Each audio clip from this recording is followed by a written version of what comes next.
Hi everyone, good afternoon. So I request all my dear professors, colleagues and students to join in fast so we can start the session in couple of minutes. So guys, in next 2 minutes, we'll start the session. Today's session going to be very exciting. So we are starting with the entire computer vision technique and entire convolution neural network, its architecture working. And plus guys, we're going to start with the object detection as well, advanced topic object detection. So I hope everyone will be excited too.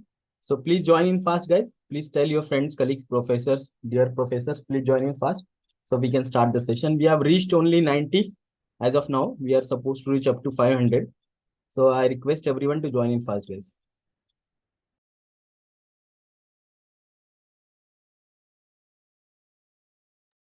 Yeah, Akhil, good morning.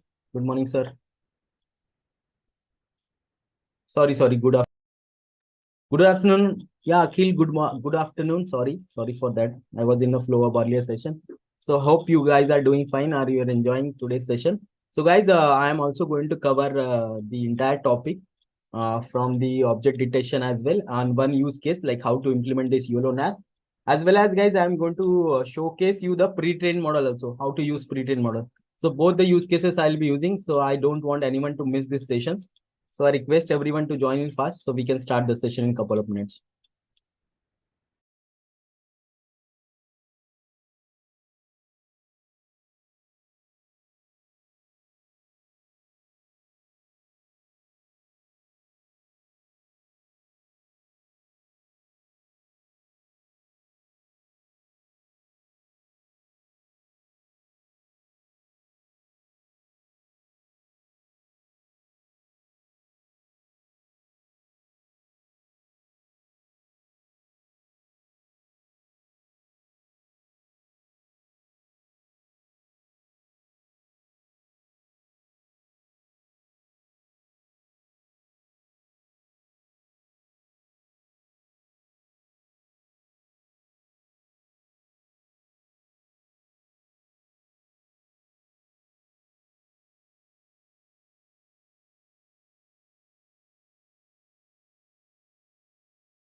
Have- Hello everyone, good afternoon. Hope everyone is doing fine. So guys, I request everyone to join in fast. So we are supposed to start the session now. So I still see that people are still not joined in. So guys, till now only around 140 people have joined in. So I request everyone to join in fast so we can start the session at earliest.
Hello everyone. So welcome back to the series of computer vision, AI and NLP.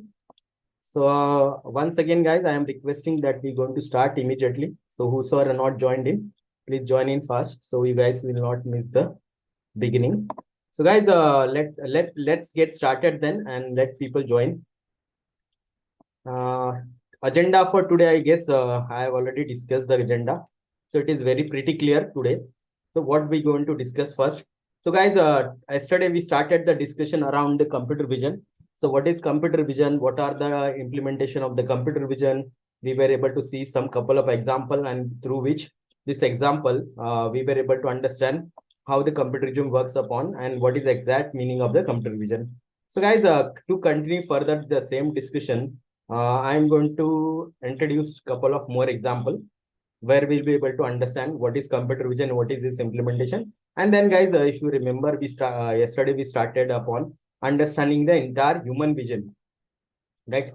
How the human vision works upon and how the vision of the human being exactly works, right? This is what we were able to understand human vision, right? Human vision technique.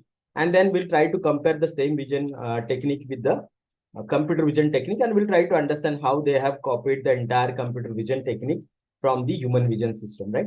So this is what the discussion we started, and let's continue with the same discussion, and then we can move to our convolution neural network for the day, and then we'll try to understand how the convolution neural network actually works upon, what are some important terms in it, what is called as filter, stride, pooling, padding, and then guys, we'll try to understand what all the operations are there in the convolution, how entire picture get convoluted, how the entire image getting generated, how the neural network able to understand if I try to pass a picture from just from this pixel to the lines, and from lines to the edges, shapes, color, pattern, and from the pattern actual face will appear.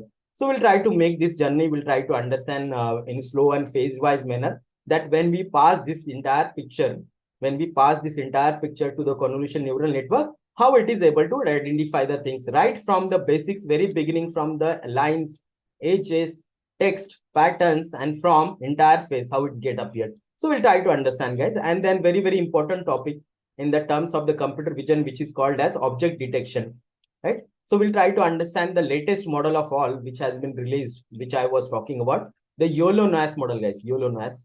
So before we start our discussion, I would like to request once again, whoso not joined in, please join in fast. So I already started the session. So I will try to recap, guys, what we have seen in a couple of minutes, and then we can start the agenda. So just from the participant side, I would request if you guys can confirm that you are able to see my presentation clearly and you can hear me properly. So we can start. Couple of people from the participant side, if you can give me a thumbs up, kind of a confirmation in the chat box, so it will be nice, so I can start the presentation. Yeah, thank you, Purnima ma'am. Thank you. Thank you, Rupali. Thank you, guys. Thank you. Thank you for your kind cooperation. And I expect, guys, today I request everyone. Yeah, Bhavna, thank you. Mohammed, thank you. Nisha, Rupali, all of them. Yeah, thank you very much. Thanks for the confirmation, Monica. Thank you. So, guys, I request everyone today to be a active participant. So we try to make it more engaging session for today, because today we're going to actually going to understand the entire topics. Yeah, Mamsi, thank you. Snehal, thank you, guys. Thanks for confirmations, Sushant, Gopinath, everyone. Thank you very much for the confirmation. So I can be much sure that you guys can hear me properly. Thank you. So let's get started then, yes. Amar, thank you. Kalyan Babu, thank you. Thank you, Professor Poonam ma'am. Thank you. So guys, let's get started then. Let's get started. So without wasting much of your time, I want to start. Thanks for the confirmation, everyone. You guys are really kind. Thank you very much. The kind of excitement I can see today is really exciting for me. So guys, let's get started then. Let's go to our same slide, which we tried to start the discussion in for the day. And I am going back to the same thing as human vision system, and we'll try to understand once again what is the human vision system and how the entire human brain. So I'm going to take you back, guys, for a couple of minutes back to the biology class, and we'll try to understand in the biology class, anatomy class, you can say. So we're going to understand some anatomy for the 5 minutes, and then from that, guys, we'll take it forward and we'll try to compare how they try to imitate the entire computer vision from the human vision technique. All right. So thank you guys. Irla ma'am, thank you. Thanks for the confirmation once again. Thank you guys. I'm really excited to see today's participation. I'm really excited. The way you guys are interacting is really awesome, guys. Thanks for such a good cooperation. So guys, let's get started. Let's try to understand from the beginning that how the human vision works upon, and we'll try to uncover the human vision and we'll try to compare this with the computer vision, guys. All right. So let's get started then without wasting the time. Guys, let's imagine that I am passing this image. So now you guys can see that this is our input here. So I'm passing this image to my human vision system, and let's try to understand how the entire picture has been conceived by our human brain. Conceived means how the entire picture gets generated in the human brain. So I am sure that you guys will be thinking that whatever image we are seeing, it will be able to pass the same image as it is, and we will be able to understand the difference between the image, right? So that is what we are able to understand. No, guys, this is not true. Actually, so what happens is whenever we try to pass the image will not appear in the memory as it is, guys. All right, Jyoti ma'am, thanks once again for the confirmation. Thank you. So guys, let's try to understand that whenever I pass the image, let's imagine in this case, I am passing this fruit basket. This fruit basket image I am passing, and guys, you can see here, let me rub the other things. So you can see here, this is the brain. Actually, I have drawn here brain. And in the brain, you can see the eyes attached to the brain. All right. So guys, let's try to understand. Let's try to understand that what is happening out here. So what is going to happen is the moment I pass the image, guys, and the image will go through our eyes. This is our sensory organ. And once it goes through, guys, this will go into the brain actually. So this is why I am drawn a brain. Now, guys, what I told you yesterday that entire human brain is got bifurcated into the 4 compartments actually. So this is compartment number 1. This is compartment number 2. This is compartment number 3. And the last part, guys, which I'm going to draw with the black color, with the black boundary out here, the last part of the brain, which is in the back of our mind, back of our brain, the last part. This part is, guys, called as cerebral cortex. Cerebral cortex. All right. So the name is cerebral cortex. I know this is becoming more and more towards the biology class. So let's bear it for the couple of minutes and we'll try to understand actually what's going on. Right. So it is called as cerebral cortex, guys. C-E-R-E-B-E-R-A-L, cerebral cortex. Okay. Cerebral cortex. All right. So guys, this cerebral cortex, now let's try to understand what is happening. This cerebral cortex is responsible for all vision related tasks, guys, in the human brain. All the vision related tasks like visual recognition. All the visual recognition part is job. It's done by this 4th compartment, and the name of the compartment is visual cortex. Cerebral cortex. Okay. Cerebral cortex. Let's try to understand now how the cerebral cortex will try to analyze the entire picture. How the picture gets generated in the human brain. All right. So we are talking about the 4th part. Let me rub the things once again and let me show you the only concerned part which we are talking about. This last part, the 4th compartment which I am talking about, and this 4th compartment, let me write it again. Cerebral cortex. Cerebral cortex, guys. All right. So let's try to understand how the cerebral cortex will take this picture from the eye, the sensory organ, and how it will get evaluated one by one. So we are talking about the last part of the brain.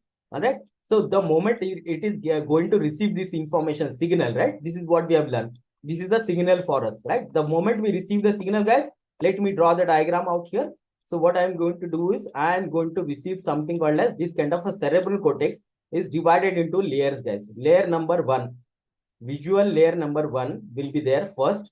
Then the information will go to the second layer, which is visual layer number 2. And from there, it will go to visual layer number 3, guys. And in the visual layer 3, along with it, beside it, there will be visual layer 5 here. And there will be a visual layer 4 here, which are simultaneously present along with the visual layer 3 and 4. 3, 4, and 5, they are simultaneously present with each other. So you can see them as a horizontal layers. And these other layers are vertical layers, guys. The moment we pass the picture, and that past picture is going from compartment number 1 to compartment 2, 3, and the last compartment, cerebral cortex, and cerebral cortex will be able to perform the task. And what task is going to perform? All the vision related tasks. All the visual recognition, vision related tasks are performed. Vision functions are done by cerebral cortex, and cerebral cortex has this kind of a architecture which is called as layer number 1, V1, V2, V3. and then it's simultaneously processed by V4 and V5, guys. All right. So everyone is now comfortable, able to understand this is what happens. Now let's try to understand one by one. So how the image get convoluted. Convoluted means how it is able to extract the feature out of the image and how the entire image happens to be appear in the human brain. So what happens here at a layer 1? So at layer 1, guys, when I pass this image, what happens is this layer 1 is responsible for the outer shape. Let me write as the first function, outer shape. So this outer shape, guys, is also called as contour.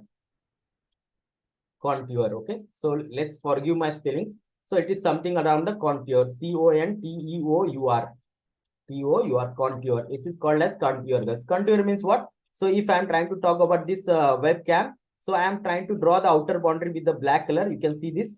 I am trying to draw the outer boundary here, outer boundary, the outer shape. So this outer shape is called as contour, guys. Contour. In the terms, it is called as contour. This contour is getting detected first. Contour. Contour means, so if I try to look at this shape, so I am going to look at this half circle here of the fruit basket, and then this will be the basket out here. So this shape is going to get appeared, and there will be something around it, like this kind of a shape will be there. So this shape, the first layer is able to see, guys.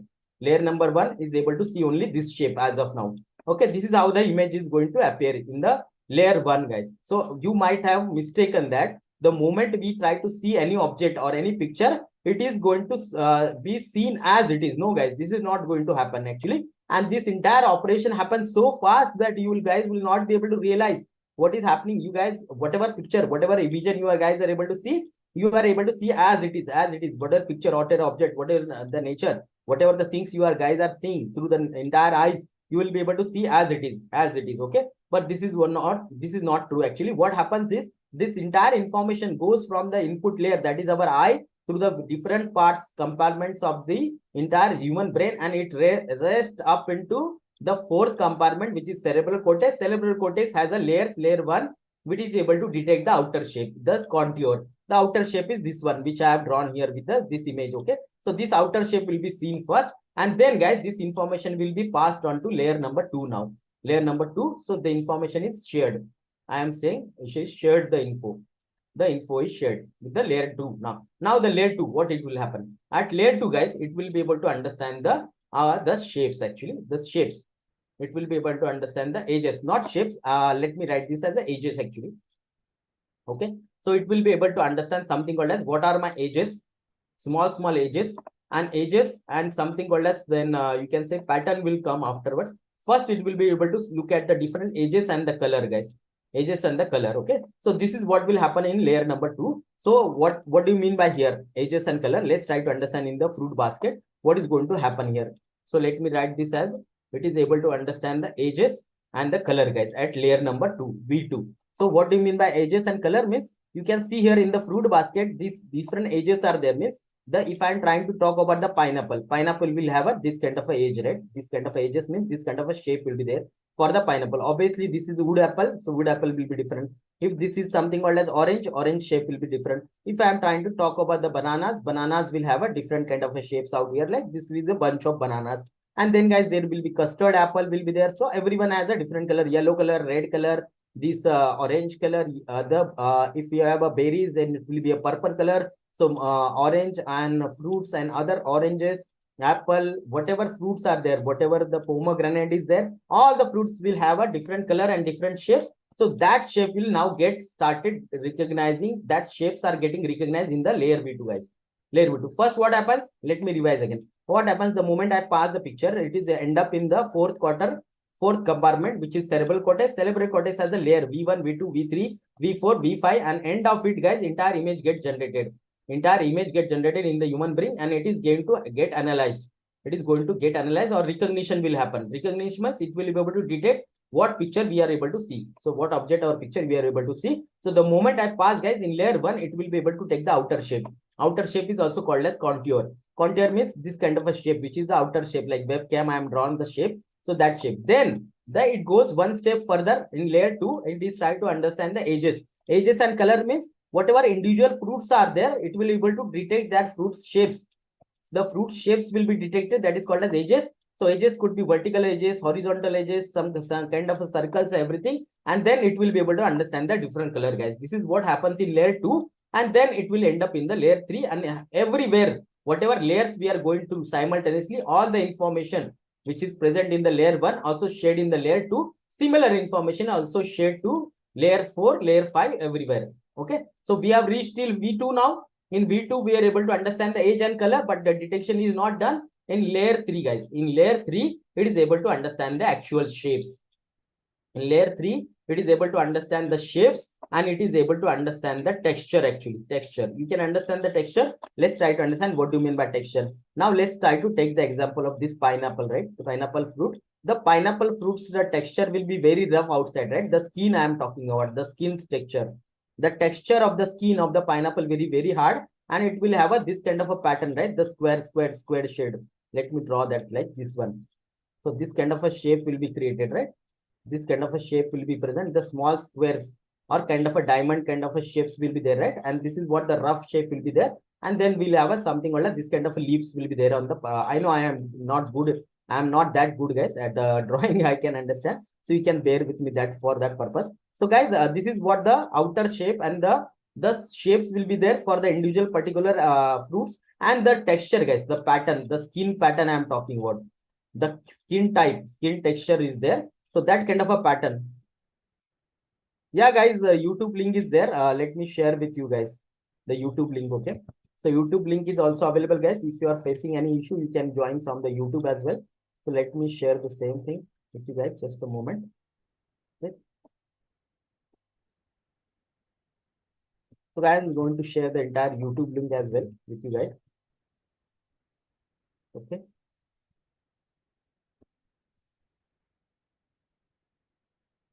Yeah, Rajashekharan. I have shared the YouTube link with everyone. So if you guys are facing any Zoom issues, we can join it from there. Okay. So guys, let's get back to our discussion. So what I'm trying to talk about now is I'm talking about this kind of a shape or skin tone that is getting detected in layer 3, guys. All right. The shapes and the texture is getting detected. Let me rub the unnecessary things now. So this will become a very neat and clean. Okay. So let's try to understand here what is going to happen here. So guys, let me write it again in a proper manner. So what is going to happen here? Okay. So you guys will not get confused anymore. Let me write the same thing. All right. So let me write this as a V2 now. This is V3 and there is a V5, right? So everyone is aware now. V1, V2, V3 and V4 and V5, right? So first thing what I wrote about the first layer is outer shape, right? This is readable, I guess now. The first thing which I am going to detect is contour means outer shape. Then guys, in layer V2, what happens is in V2, I am able to identify the edges and the colors. And then I talked about the skin color, skin thickness, skin type. That skin type is called as now the texture now, texture. The textures and the shapes will get appear, guys. The shape will get appear in the guys. Then simultaneously, when the information passed to the V3, now the combined operations are happening, guys. In V3, V4 and V5, the combined operation happens. What kind of operation happens based on the texture adjacent pattern? It is trying to generate the actual image. The actual image means actual features. I can write as a features. So actual features are getting generated. The feature generation will happen, guys, and simultaneously the pattern recognition will happen.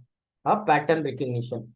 A pattern recognition is going to happen, guys. I don't worry. I'm going to showcase you entire thing layer by layer in the visual manner. Also, I have taken a picture for your reference. So how the entire layer by layer the things get appear. I will show. I will try to pass one human face, and you guys will be able to understand how the entire human face is getting generated in the convolution neural network. As of now, try to understand this one. So last part, when I try to end up in the V3, V4, V5, they work together and they try to understand the feature, actual features. Means feature means what? If I am passing this entire picture, within that there is an apple present, there is a banana present. So there is a wood apple present, there is a custard apple present, there is a berries present, there is a grapes present, orange pomegranate present. All these individual all called as features now. These individual fruits are called as my features. And there will be a basket. The fruit basket is also one of my feature. Individual fruits are there. These fruits are my features, guys. And this fruits basket and everything combined together is become my final image, guys. Final image. And that's how we try to end up in here After these layers, we'll try to get up a final image. All right. So everyone able to understand? So how the entire human vision technique happens. So let me write it here. First V1, then V2, then V3, and along with the V3, V4 and V5 operation happens simultaneously, guys, right? So this is the mark I can draw here. So this is V1, then there is a visual layer 2, then visual layer 3, and there is a operation happening layer by layer, guys, through the cerebral cortex. So I am writing cerebral cortex, okay? Cerebral cortex, yes, CB. I'm writing CB. This image is passed on to the CB, which is the fourth part here in the brain. And from the CB, layer by layer, guys, all the operation happens. First layer, something called as the outer shape.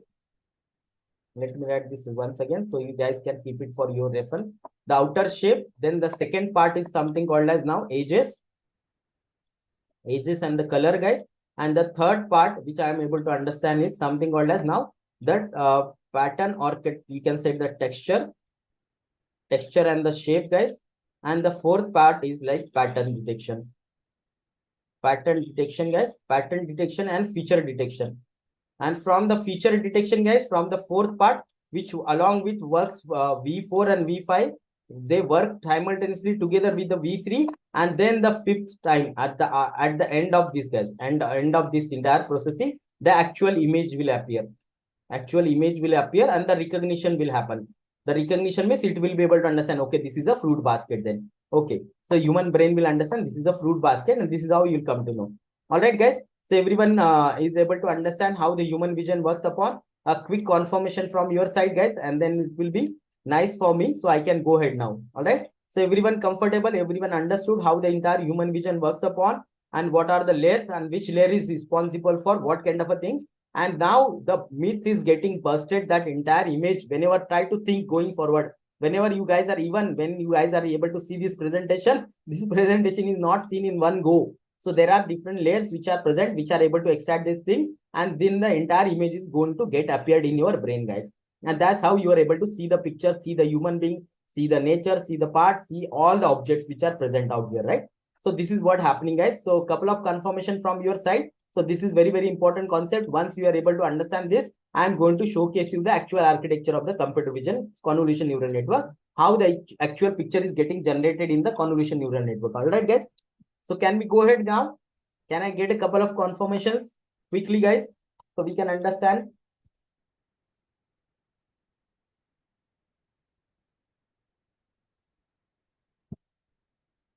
Okay. Okay, guys. Thank you, Prakash. Thank you, Mohammed Nasir. Thank you. Thanks. Yes. Thanks for the confirmation. You guys are really amazing. So let me rub these things and let's go ahead, guys. Now let's try to understand the human vision now. So everyone now understood, all the biology class is done now. So everyone understood that how the human vision works upon, what is cerebral cortex, how the entire image gets generated. Let's compare. This is second picture now. Same thing I am going to do, guys. Same thing I am going to do. I'm same image I am going to pass now, and I am passing it to the computer vision now. Let's try to understand what happens is how it will be able to understand the things. Okay. So let's okay, Anand, thank you. Thank you. Shravana, thank you. Shravana Kumar, thank you. Thanks for the confirmation. So guys, let's try to understand now. Same picture I'm passing to the computer vision, and let's try to understand what kind of operations happen and what is the things going to happen out here. Okay. So let's try to understand this one. So moment I pass, guys, for the eye, I have replaced with the webcam now, right? Webcam or any object which you can pass a picture, and then through the picture is taken, guys, and then it will end up in something called as our neural networks here. So this is symbolic for the neural network, and I am now I am going to talk about the convolution neural network. Convolution, okay. CONVOLUTION, convolution neural networks. Now the convolution neural networks are the cerebral cortex of our entire computer vision technique, guys. These are the cerebral cortex, actually, cerebral cortex, CB. So this CB is nothing but our convolution neural networks. Convolution neural network, guys, and they are responsible to extract the features. They are responsible to extract the feature and perform the recognition task, perform the vision recognition task. Okay, that is why it is called as computer vision. So that is why they are able to understand images, videos, and all. It is able to understand, it is able to bifurcate, it is able to detect the object, it is able to track the object. Everything is done here. So this is what is CNN. I call this as CNN, and the end of the CNN, guys, we will be able to get our prediction, actually. Prediction will be like image detection, image object detection. I will talk about this. What are the popular techniques in the computer vision? Okay. So now what is happening? How is this thing happening? Let's try to understand. The moment you pass the picture, guys, now let's try to understand. The image, you can see here, computer vision and human vision is different, guys. Okay. Totally different. Let's try to understand. When human being are able to see the picture are seen as it is, right? You guys are seeing picture as it is, though it is passing through the layer, but actually pictures are getting seen. But when I'm trying to pass the same image, guys, this is what's going to happen in the bottom. So the moment I pass the image, you can see this image is there, the building is there, some ladder is there, some furniture is falling down here, and this is the road out here, right? This is the image we are able to see. We can detect the picture. Or let's take the example of this picture. If this picture, the moment you guys are able to see, what is going to happen? You will be able to see that there is a car present, there is a tree present out here, there is one more tree present, there is one more tree. This is a fountain actually, and this is a home out here, right? This is the home out here, and these are my skies, right? This is what we are able to see. But what is going to happen with the computer vision? Now, the moment I pass, and my CNN, which is called as cerebral cortex for my entire computer vision technique. So how it is able to see the things, guys? The moment I pass the picture, it will get converted with this kind of a matrix, this kind of a number. This is called as my matrix actually. Matrix of the numbers. This is what it get converted into the matrix, and this matrix will contain the number from 0 to 255. 0 to 255. Max number will be 255. Least number will be 0. Why? Everyone knows the logic. And this, if it is a single color, it is not a color picture now. This is black and white picture I'm passing. So there will be white and black matrix will be there. Only one matrix will be there. If I am passing this kind of color picture, I'm talking about this entire image.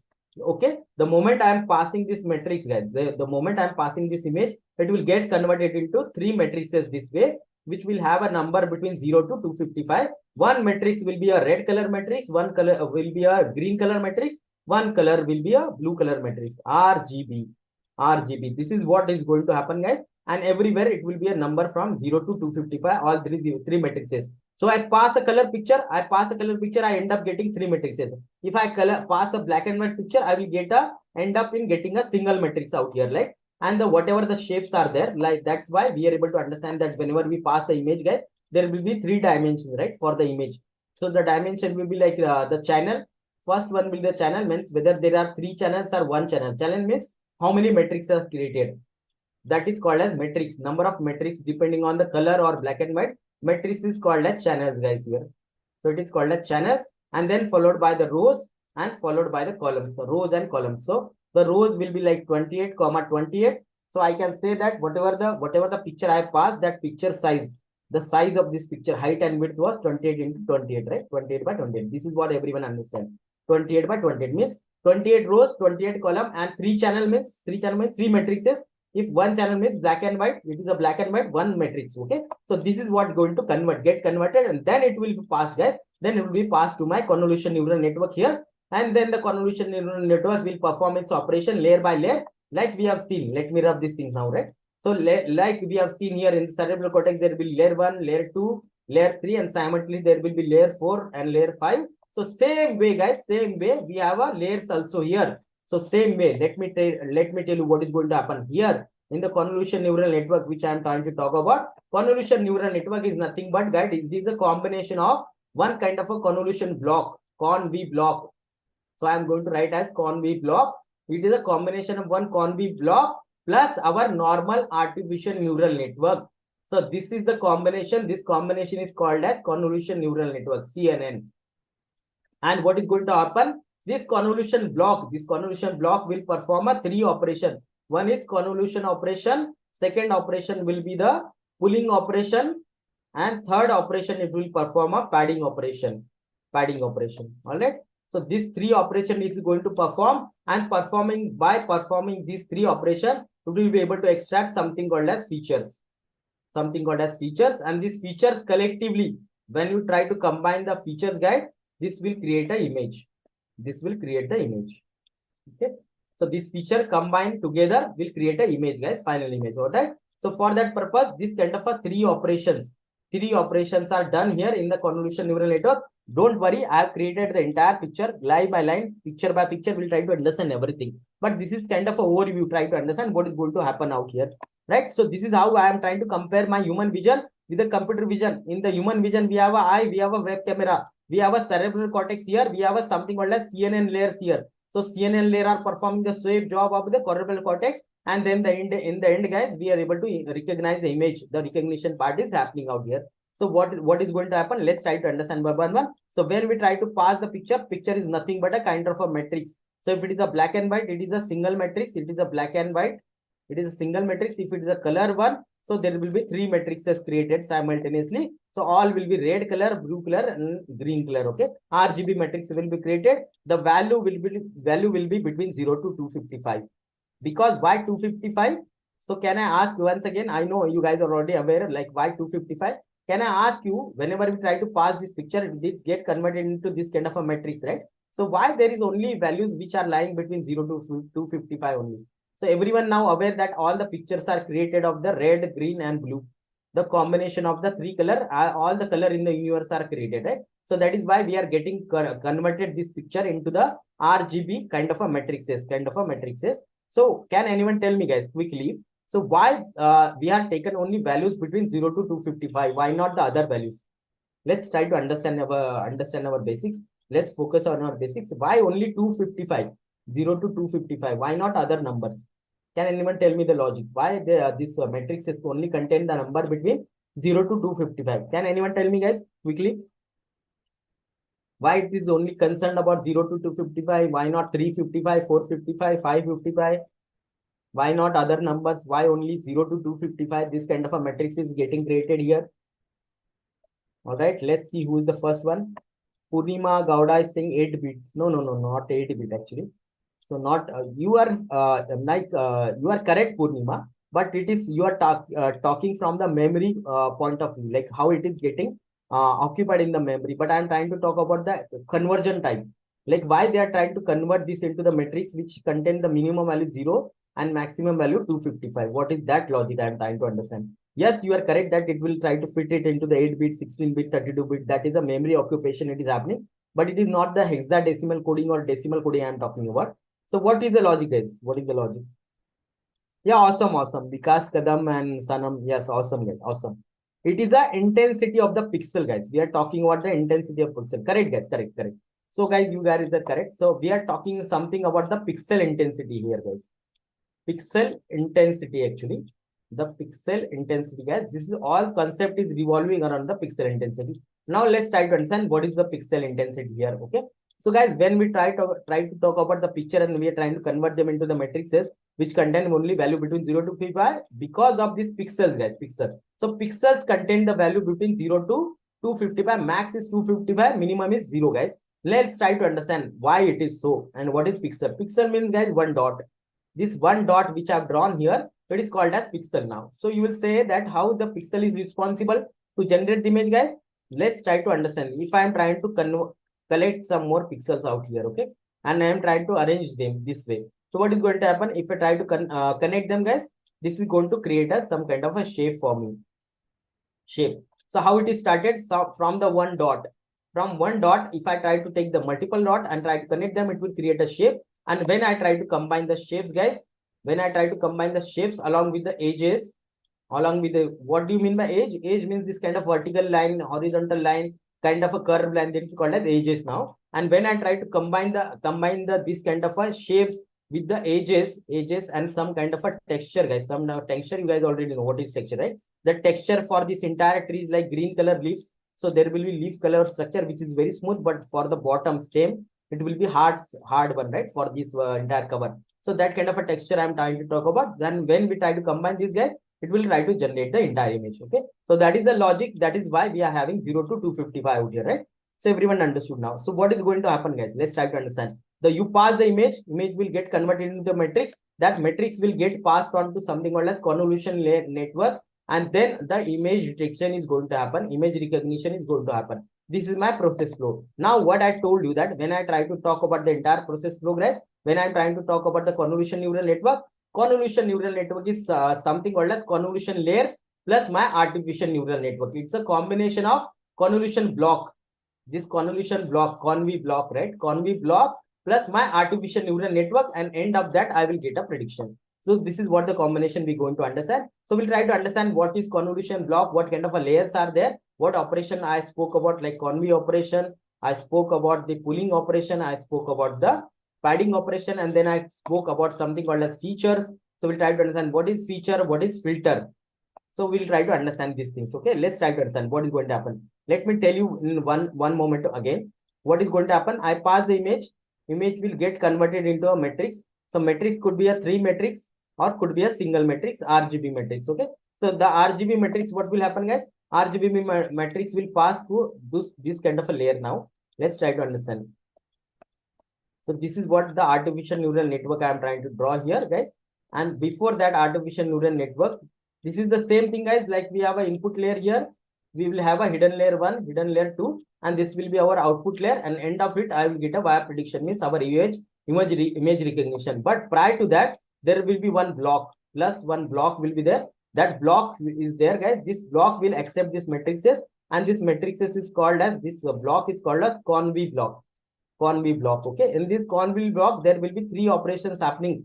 First operation is something called as now convolution operation, conv operation. Okay, so let me write that in the dark color, red color actually. So it will be very nice to understand what operations are happening. So you guys can relate actually what is going to happen. Okay, so first operation, what going to happen in the conv block, guys? So this block I am trying to draw here, the convolution operation. Please try to focus here. Operation, conv operation will happen, guys. Then try to understand second operation is something called as pooling operation. Pooling operation, guys. And third operation which will happen is something called as padding, guys. Something called as padding operation. So let me write it on above also. So first operation happens is conv operation, conv, convolution operation. Second operation happens is pooling operation, guys. Okay, so pooling operation will happen, and the third operation which will happen is padding operation. Padding operation. And in order to perform this entire operations are called as, this entire operation is called as conv block.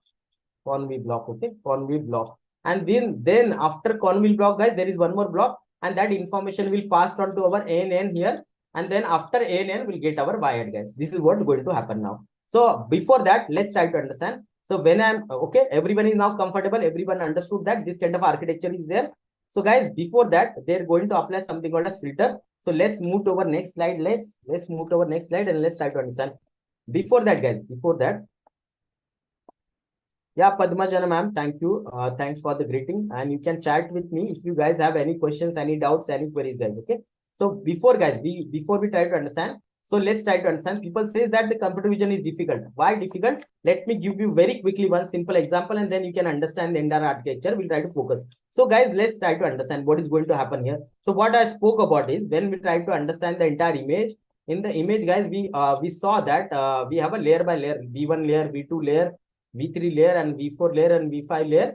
So in that, first we try to understand something called as our colors and our outer edges, right? Color and our outer edges. And then something before that, we try to understand the outer edges, then the edges, outer shape actually, then the edges, guys, then the color, texture, and then the pattern, guys, and then the association is going to happen. Okay, so this is what the operation happen. Let's try to understand the hierarchy of the operation. What going to happen? What is the hierarchy of the operation? So first what happens is, guys, let's try to understand. First we try to recognize something called as edges. Edges, let it be outer edges or let it be a inner edges, outer shape, we can say.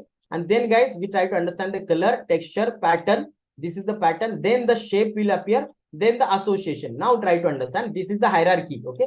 So this is the hierarchy by which we try to recognize the image. Okay. Recognize the image. First, edges, outer shapes, then color, texture, pattern, then shapes. And then I will try to tell you one by one. What is color, what is pattern, what is texture, what is association, and why they are calling as computer vision is difficult. Why they are talking about this one to many, many to one mapping. This kind of a mapping is there. We have to understand the entire recognition pattern. So let's try to understand this one. What I'm trying to talk about. Guys, color means you can see here. The color is red here. Color is green here. You can see here some kind of a shadows are there. And this kind of a yellowish color is there. Everyone is now aware what is color actually. No need to explain. But try to understand the texture. What do you mean by texture? Now, if you try to look at the fur, the skin, guys, this is a leopard. Okay, this is a leopard. This is the leopard picture. In the leopard picture pattern, if you try to look at the fur, guys, this fur will have a this kind of a golden fur. There is a golden fur. On that, there are some black dots, correct? So golden fur is there, golden kind of a fur is there, and the black dots are there. You can say a beige color also, not golden, B-E-I-G, beige color is there. On the beige color, there are the dots, black dots are there, okay? So this kind of a skin pattern is called as texture, guys. Texture and the pattern actually. Texture and the pattern, right? So this pattern and the texture makes the leopard different from the same category of animal, right? Same category. Then there will be difficulty to understand the association. Let's try to understand in a simple manner. Let's try to understand that. So now I am passing images. Let's take this example. Now I am passing images. The image, you can see this is a satellite image, guys. Image is image. This is satellite images. Why I am able to recognize? Because this is the overview taken from the sky, from the drone shot, right? So, but if you try to look at this image, guys, this is a building actually. This is also building. This is also building. But we are not able to understand whether this is a school, whether this is a school, whether this is a normal living apartments, whether these are normal residential apartments, or whether these are the manufacturing facilities, right? Manufacturing facilities. I'm not able to get it from the image, right? This is what is actually difficulty. This is a satellite image. I can understand some path is there, some kind of a buildings are there, some kind of a tiny objects are there, but am I able to understand quickly or able to figure out whether this is a residential building, this is a complex commercial complex, or whether it's a manufacturing building or anything else, right? I don't know. Anything could be possible. That is the difficulty. If the human being is facing this problem, obviously the convolution neural network or computer vision will try to face the same problem. Let's try to understand the second thing. Now, if you try to look at these shapes, guys, these shapes are different and these are kind of a petal of something, right? So I can understand there is a red color. But if you try to look at this picture, guys, what is this picture? This picture is nothing but a shadow, guys. This is a shadow actually. This is the image, but it is the shadow of the girl. You can see here, this is the girl who is playing in the garden, and there is his father sitting here, and this is the entire tree, and this shadow is created, guys. This shadow picture is there. So this is not the real picture, but there is a shadow. Now, as a human being, I am able to understand, but how the computer vision will be able to understand? This is the difficulty, guys. And then when in a single picture, multiple objects are present, and which picture this object look like same, right? One problem is multiple object looking similar, right? How it will be able to understand? And when we have this kind of a path, there is a person sitting here, and this is a wall, guys. On the wall there is a painting. And if you try to look at focus at this one, this is the actual human being sitting here. So beside the wall there is a picture wall painting, and beside that this person is sitting. Now let's try to understand. This is difficulty. Even I am getting difficulty to understand this. When I try to carefully look at this picture, then I can understand there is a human being present here. So same thing computer vision will face, guys. And then the last example, so you will understand why the mapping and the association is difficult. Now you can see here, this is the picture of the leopards. These are leopards. Now this leopard belong to the same category. So what is category? Feline category, because they are all we can popularly call them as a big cats. There's a big cats, right? So these are called big cats. Big cat family in the feline category, guys. There are something called as tigers. There are tigers. There are lions. Then there are panthers. And then there is a fourth part is called as like leopards. So they both, everyone looks same. Some are more or less they look same. What makes them difficult? What makes them different? Their shapes and sizes, right? Their shapes and sizes, and also there are texture pattern. So guys, we have to perform some kind of association. Means I want to relate something that all of them belongs to feline category. And what makes cat different from the tiger, from the lions, from the panther, from the leopard is their kind of a texture pattern, their slimness, their kind of a speed, their accuracy, the way they bark, the way they make a sound. Bark not is actually roar. You can say the way make the sounds, and the way they live, and the way they are having the shapes pattern. Or you can say that the leopards have their face shape pattern is like this way, right? So their faces are very slim, but wherein if you try to look at their other part, abdominal part will be large, then they will be having the tail. They will both having the 4 legs, and everything will be same, guys. So this is what the difficulty is there. We have to associate between the lion, leopard, panther, and this as a human being. After several years of the study, I am able to understand this. But how you are passing to simply or to convolution neural network with a couple of layers, with simple number of layers, you are passing this information to the convolution neural network. And how you supposed to understand that this entire convolution neural network will be able to learn and will try to imitate the experience of the human being. because we took ages, we took years to understand this knowledge and this kind of pattern. We might have seen lakhs and millions of images, and then we are able to understand that this is different. This is leopard, this is panther, this is lion, right? So that is why people say that computer vision is a difficult part. Now everyone agreed? I hope now everyone agrees why computer vision is difficult, and the convolution neural network, the image detection image part is very, very difficult, guys. So that is why we have to perform a many to many association, one to many mapping, and then we have to detect the object. All right. So guys, I don't want to take much of your time. Actually, we have discussed much more things in the detail. So let's try to understand the important technique, and I'll directly jump into the convolution neural network now. So before we jump, guys, computer vision task. First task is image classification. So what computer vision tasks are there? Image classification. First task they can perform, computer vision, is image classification. So just forgive my spellings, guys, and about handwriting. Try to bear with it, and I hope it is readable. Okay. So classification, image classification. The moment I pass a picture of this entire food image, and it will be able to bifurcate whether this is a pizza, whether this is a meat, whether this is a kind of a other part, or this is a egg, this is a bread. So this kind of a classification I'm trying to perform. I'm passing the picture, and it will be able to categorize and try to understand what picture is all about, right? So that is called as, guys, image classification. Image classification, that is one task. Now the second task, guys, second task which I can talk about is object detection.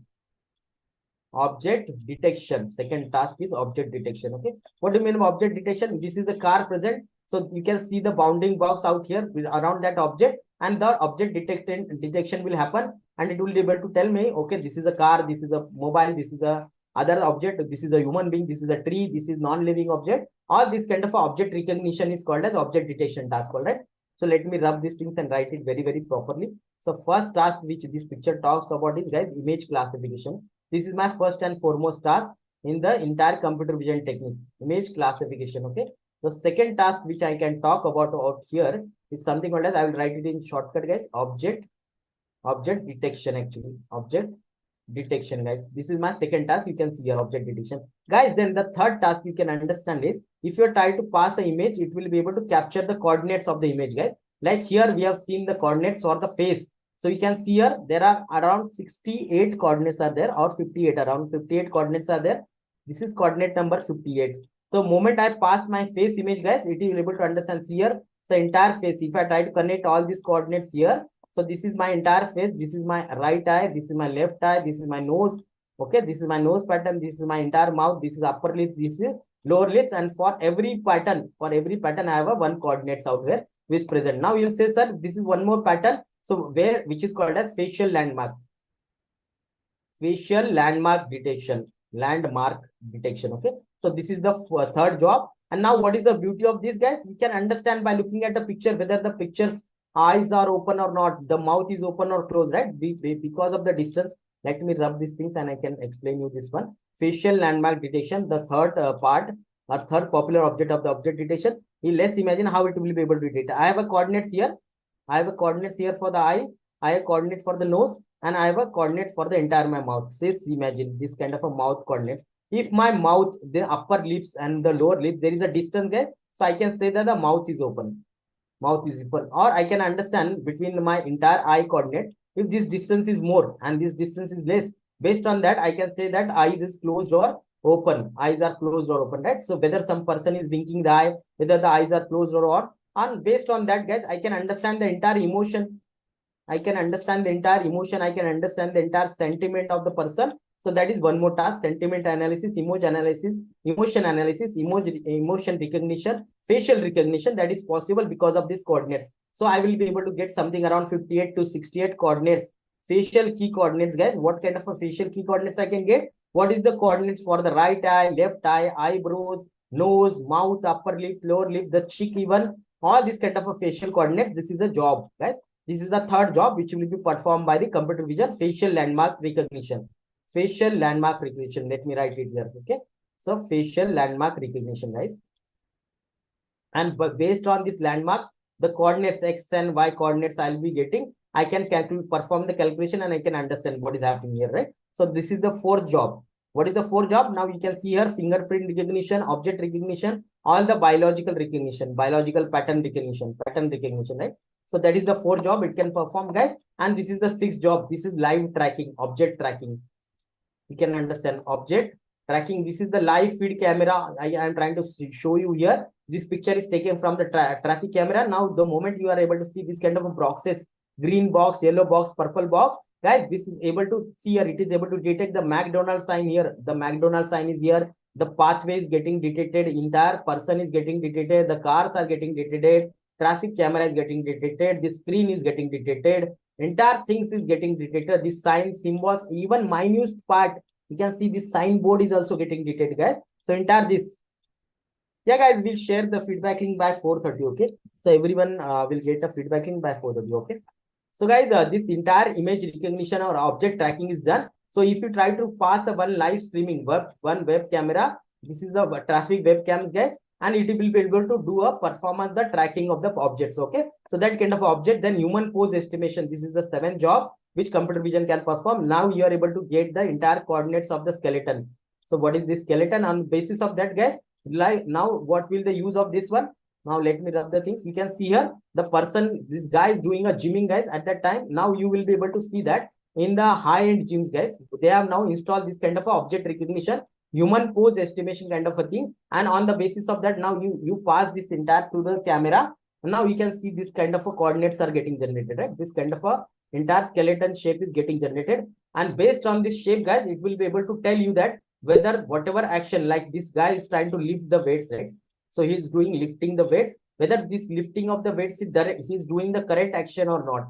So that will be, there will be a big screen out here in the gym, whatever gym you will be going. And on the screen, guys, you will be able to get your entire picture, what kind of a action you are trying to do. And it will be able to correctly tell you whether you are doing the correct pose or incorrect pose for whatever exercise you are doing, right? So that kind of a object detection, that kind of a human pose detection, or you can say whether this person is walking, running, sleeping, whatever things he's doing, or whether he's playing any kind of a sports, whether he's playing football, cricket, or all that kind of a recognition, guys, used through the human pose estimation. And then the last part here is, guys, segmentation, where you can see the entire object are segmented with a different color.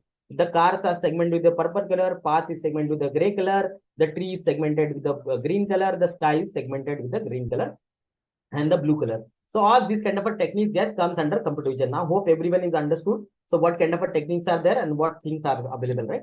So I know you guys are eagerly waiting for the convolution neural network. So I don't want to discuss this part. These are some of the techniques which are available and we can perform. Okay. So let's try to understand what is going to happen, how the entire picture is getting convoluted, something called as convolution neural network. So let's try to focus on this and we'll try to understand when I'm trying to pass this picture, how this picture will get developed and how this get bifurcated into different features. And from this picture, guys, entire architecture will be generated in this way. Okay. So we are going to focus here on the entire architecture. Don't worry, I have created an entire clear and crisp picture. So you guys will be able to understand. So let's take this example now. So what is convolution neural network? This is nothing but a combination of the artificial neural network plus some conv block. Let me write it here.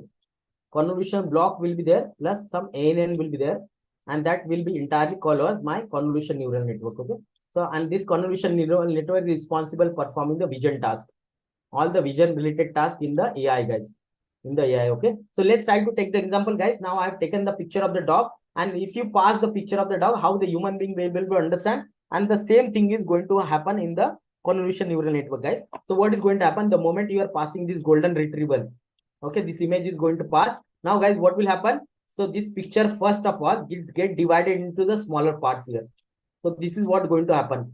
This is going to get divided into the smaller parts like the blocks I have created here. And these blocks will try to extract the information. So one block will be able to tell me the eye of the dog. One block will be able to tell me the nose of the dog. One block will be able to, these blocks will be able to tell me the fur of the dog. Okay. So this kind of a dividation will happen. So this pictures, the small picture out of the entire picture which I created, guys. So this is called as my features. This is called as my features actually. And how I get feature, guys? How I get feature? By applying something called as filter. By applying the filter. Okay. I am now trying to tell you the two concepts. I am going to explain you what is filter. So first what I do is I apply a filter. What is filter? Filter is, guys, nothing but a small random matrix. Small random number matrix. A random number matrix. A random number matrix is going to get applied. That is called as filter, guys. So what is going to apply? So let's you guys remember that whenever you try to pass this entire picture, correct? So this picture will get converted into some kind of a matrices, right? Let me rub these things. So this picture, the moment you pass, what will happen? It will get converted into kind of a matrix, right? Kind of a matrix will be generated here. So entire number matrix, this matrix will be one matrix, two matrix, or could be a three matrix. Since it is a color matrix, guys, color picture, so it will get tried to generate a three kind of a matrices, correct? So I am trying to showcase this matrix with the red color now. So let me rub these things and let me draw one red matrix here. So one is going to create a matrix, guys. This dog picture will get converted into matrix. So I am going to write this kind of a numbers here. Okay. So this number will be something around between 0 to 255. Okay. So for imaginary numbers, I am writing as any random numbers actually I am writing here.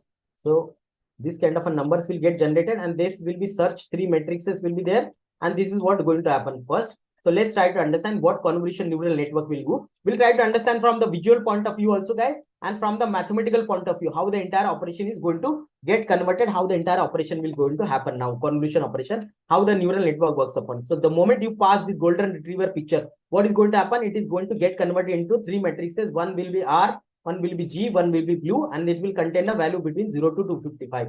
Now, guys, on the basis of this matrix, now what is my job now? Let me tell you my job. My job is to convert this picture into small blocks. Divide this picture into small blocks like this one. So my immediately when I pass this image, I am trying to talk about visual point of view, pictorial point of view. Then I am going to talk from the mathematical point of view also. Good, don't worry. Try to understand this one. What is going to happen? Very nice presentation is there.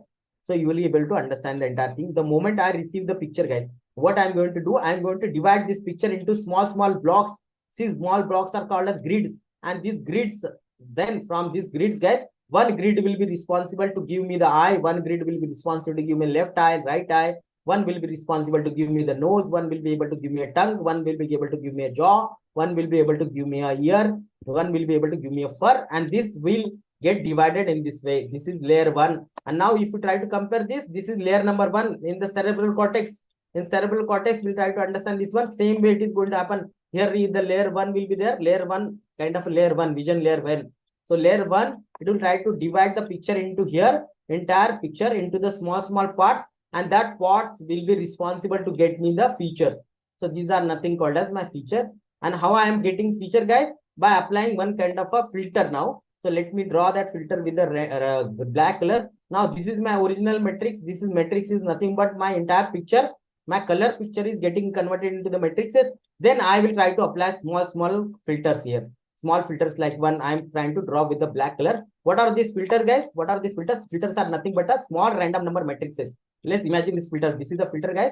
So this filter will be this way: 0 1 0 0 0 1 and 1 0 0. So this kind of a matrix, small random number matrix, okay? A random number matrix. A random. Initially, guys, it will try to calculate it random number matrix, and which is a very small matrix, okay? Very small matrix. This kind of a small matrices I will try to apply here on the basis of the original matrix. And by creating this kind of a matrices, these matrices are nothing called as, guys, filter. This is called as filters actually. By applying this kind of a filter, guys, I will be able to extract the features. Okay. So now everyone understood what is filter. Filter means this kind of a small random number matrices. And this matrices, when I try to apply on my original matrix, I'll be able to get this kind of a features here. So this eye, this nose, and this kind of a fur, guys. So this is what I'm going to get. And when I try to extract these features, guys, this way the feature extraction will be done. But this is layer number one. Don't worry. Then what will happen is, after that, there will be layer number two. One step going further. What will happen? I will take this picture. Now let's take this picture of second filter. Sorry, second feature. This feature talks about the nose of the dog. Again, I will try to take the nose of the dog, and within the nose of the dog, you can see here, there is a vertical line here. So this is the horizontal line, vertical line is there. Then these are the two circles here, and there are some edges are there, right? Horizontal edges like this one. So this edges talks about the fur of the dog. This, sorry, then you can say this talks about the bear of the dog, whiskers. You can call them as whiskers. This is the nose of the dog, and this is also one vertical edge is there. So this we try to extract here. You can see here the half circle of the nose portion is further getting divided, guys. This nose portion. Okay, how can we add our own filter? Answer is yes. How to add, please guide. Okay. Okay, guys, I will tell you how to add this filter. Okay, there are actually filters possible, but it is very, very advanced technique, guys. Very advanced technique, okay, because so it is a very advanced technique, like you can apply your own filter. But mostly what happens is this filter application. I'll explain you. I'm going to take you through this process where we are going to apply our own filter. Okay, don't worry. In upcoming slides, I will explain you this. Nice question. Thanks for asking. Okay, guys. So what is going to happen is on the layer one, I extracted the feature. Now, what feature I have extracted? I have extracted the nose. I have extracted the fur of the dog. Then there will be layer two. There will be layer two, and there layer two will try to take one picture each, and it will try to further dilute that picture. And how it is going to dilute? It will try to take the nostril. Then it will try to take the nose upper part. Then it will try to take this whiskers. These whiskers are nothing but the mustache of the dogs, right? These whiskers. This mixer, this whiskers I am talking about. Then, guys, it will try to take the jaw. Out of the jaw, it will try to take the tongue and everything from the fur. It will try to understand the furs also have a different feature, because here is there is more beige color. The color concentration out here is a dark one. Here is a whitish color concentration. All this kind of a layer 2 will happen. Layer 3 will happen, guys. And in the end, we'll try to get a multiple features. Small features will be getting generated, and that small feature will be learned by our convolution neural network, and then you will try to generate an image, and it will learn, guys, what is this image, and it will try to perform the recognition. 8-bit. Yeah, guys. Yes. 8-bit kind of a thing. Okay. So everyone understood, guys, what is going to happen? So what do you mean by filter? Filter means a small random number filter which I am going to apply, and by applying the filter, I will get something called as feature. Features means these features. For the dog, features will be eye of the dog, nose of the dog, fur of the dog, and I will go one level further also. Within the nose of the dog, I will go ahead. I will try to understand the nostril. I will try to understand the upper part of the nose. I will try to understand the whiskers of the dog's nose, and then I'll go further. Even the fur also, there is a different pigmentation available. Color intensity, this pigmentation talks about the whitish part. This pigmentation talks about the more darker beige color. Even if you try to understand this eye, guys, in the eye, we can see this eye pupil. There is a eyebrow. There is a this vertical shape is there. The pupil is there. All this part will get convoluted, and a small matrices will be created, guys. When we try to, let me rub these things. When I try to talk about the filter, these filters are nothing but a matrices. This also a matrices in the background, guys. Everywhere it is a number. Small matrices is there. This matrix is responsible for eye. This matrix is responsible nose. This matrix is responsible for fur. There is a level 2 matrices which are responsible for the nostrils, which are responsible for the whiskers, which are responsible for the teeth, jaw, everything. And then we'll try to combine these features together, something called as flatten layer, and this will pass on to ANN. I will show you this. Let's try to understand now. Everyone now understood? I apply something called as filter. Something called as filter I apply. By applying the filter, I extract something called as features, guys. Features are nothing but these features, okay? And filter are nothing but a small random number matrices which I try to apply everywhere on the dog, and this dog will get converted into small feature. This is layer number 1. In the layer number 2, I go further, and then in the end, guys, whatever the feature will be 100, 200, 300, it will try to pass on to my artificial neural network, okay? And then it will, the learning will happen. All the learning will happen, and then it will try to recognize, okay, this is a dog and this is a golden retriever. So this is what going to happen, guys. This is layers. Now these layers you can now convert and try to convert with this. See, same thing I am talking about, hierarchy. So what is going to happen? You pass the picture, guys. This is layer number 1. This is layer 1. You pass. This is layer 2. And not, let's take the vice versa actually. What is going to happen? This is layer 1. This is layer 2. And in the end, guys, there will be final layer 3, which will be able to generate, because we have seen from layer 1, layer 2, layer 3, and there will be layer 4 and 5, right? So this is the exact opposite step, because now what we have to do from the features, these are my features, I have to generate an image. This image I have to generate. So what I'm going to do, I'm going to drill down to the smallest minute level detail. This is my smallest minute level detail, and I will try to learn these things. I will try to learn how the nose look like, how the nostril look like, how the entire eye look like, how the fur look like. And if I learn these parts, then only I can understand how the golden retriever can look like, how the dog will look like, and what is the difference between dog and cat, right? The shape and sizes, the fur, the way, the jaw is there, the way it has a ear and everything. So this kind of a minute level will be understand. This is level 1, this is level 2, and in level 3 and 4 and 5, the entire image will appear, guys. All right. So this is like same thing which we talked about. The shapes, oval pattern, dark circles, the combination of this, which will be eye and nose, and the entire image, that dog will get appear, guys, this way. All right. So let's try to understand this one. What is going to happen? What is the convolution neural network? So this is very, very beautiful diagram, guys. This diagram actually talks about the entire convolution neural network. So what is going to happen? Let me divide this convolution neural network into three-tier architecture, three parts. Now let's try to understand. This is entirely thing is called as convolution neural network architecture, guys.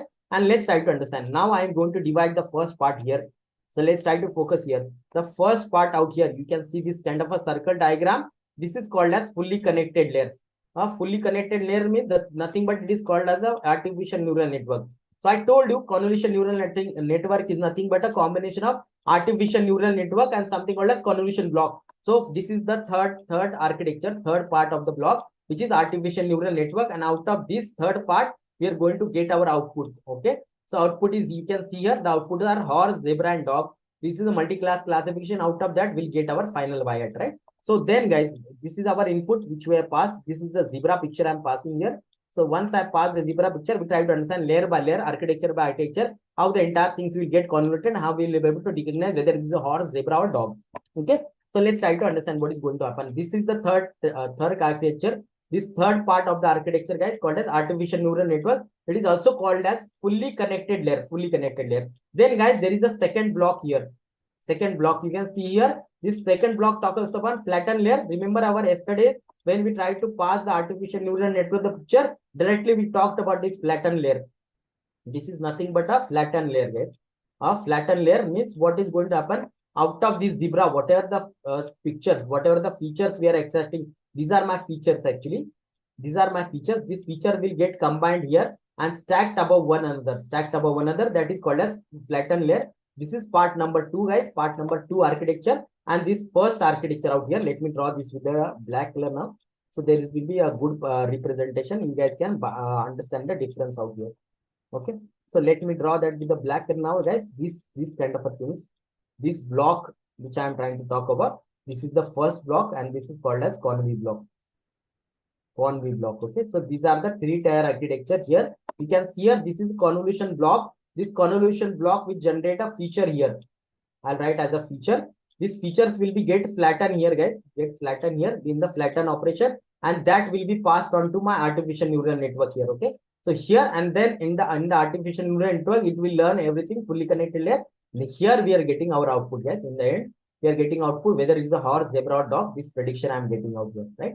In the end. So what I have understood that my entire convolution neural network, guys, this is very, very amazing. Let's try to understand. This is now inner architecture I am trying to show you. And I am trying to convert the inner architecture into mathematical calculation. Also, I am going to cover in the pictorial architecture that how this horse or whatever face image I am going to pass, how the entire detection will happen. I will try to cover that in a separate slide, upcoming slide, guys. Please try to focus now. What is going to happen? What is convolution neural network and how the entire picture is getting convoluted? How it is able to learn? This is a zebra. This is a dog. This is the other picture. This is a human being. This is a face. Let's try to understand what is going to happen. This is the inner architecture. So inner architecture, I can divide that inner architecture into convolution block.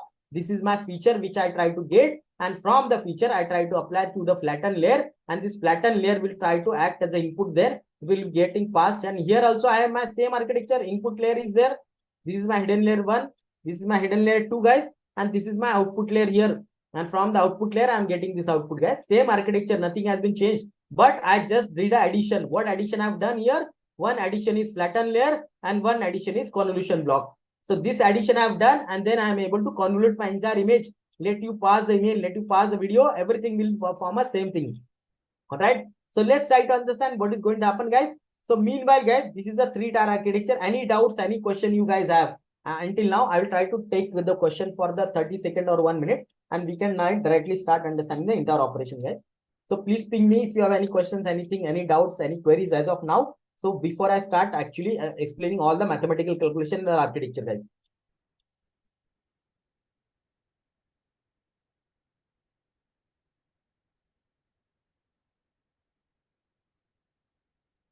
Yeah, guys, any doubts, any question as of now? Are we now aware? Are we now on the same page now? So you guys are able to understand that convolution neural network, which is in terms that is responsible for the computer vision task, like the kind of task we are seeing: image recognition, image classification, object detection, object tracking, right? Key point estimation, facial recognition, facial estimation, entire biological pattern recognition, everything. Is there the three outputs? How can we recognize the exact output? Okay, and CNN applicable? No, guys. First question, Pushpa. that whatever output you will be getting, you will be getting the probabilities. Actually, you can see here. Here you will be end of this, you will be getting the probability for the classes.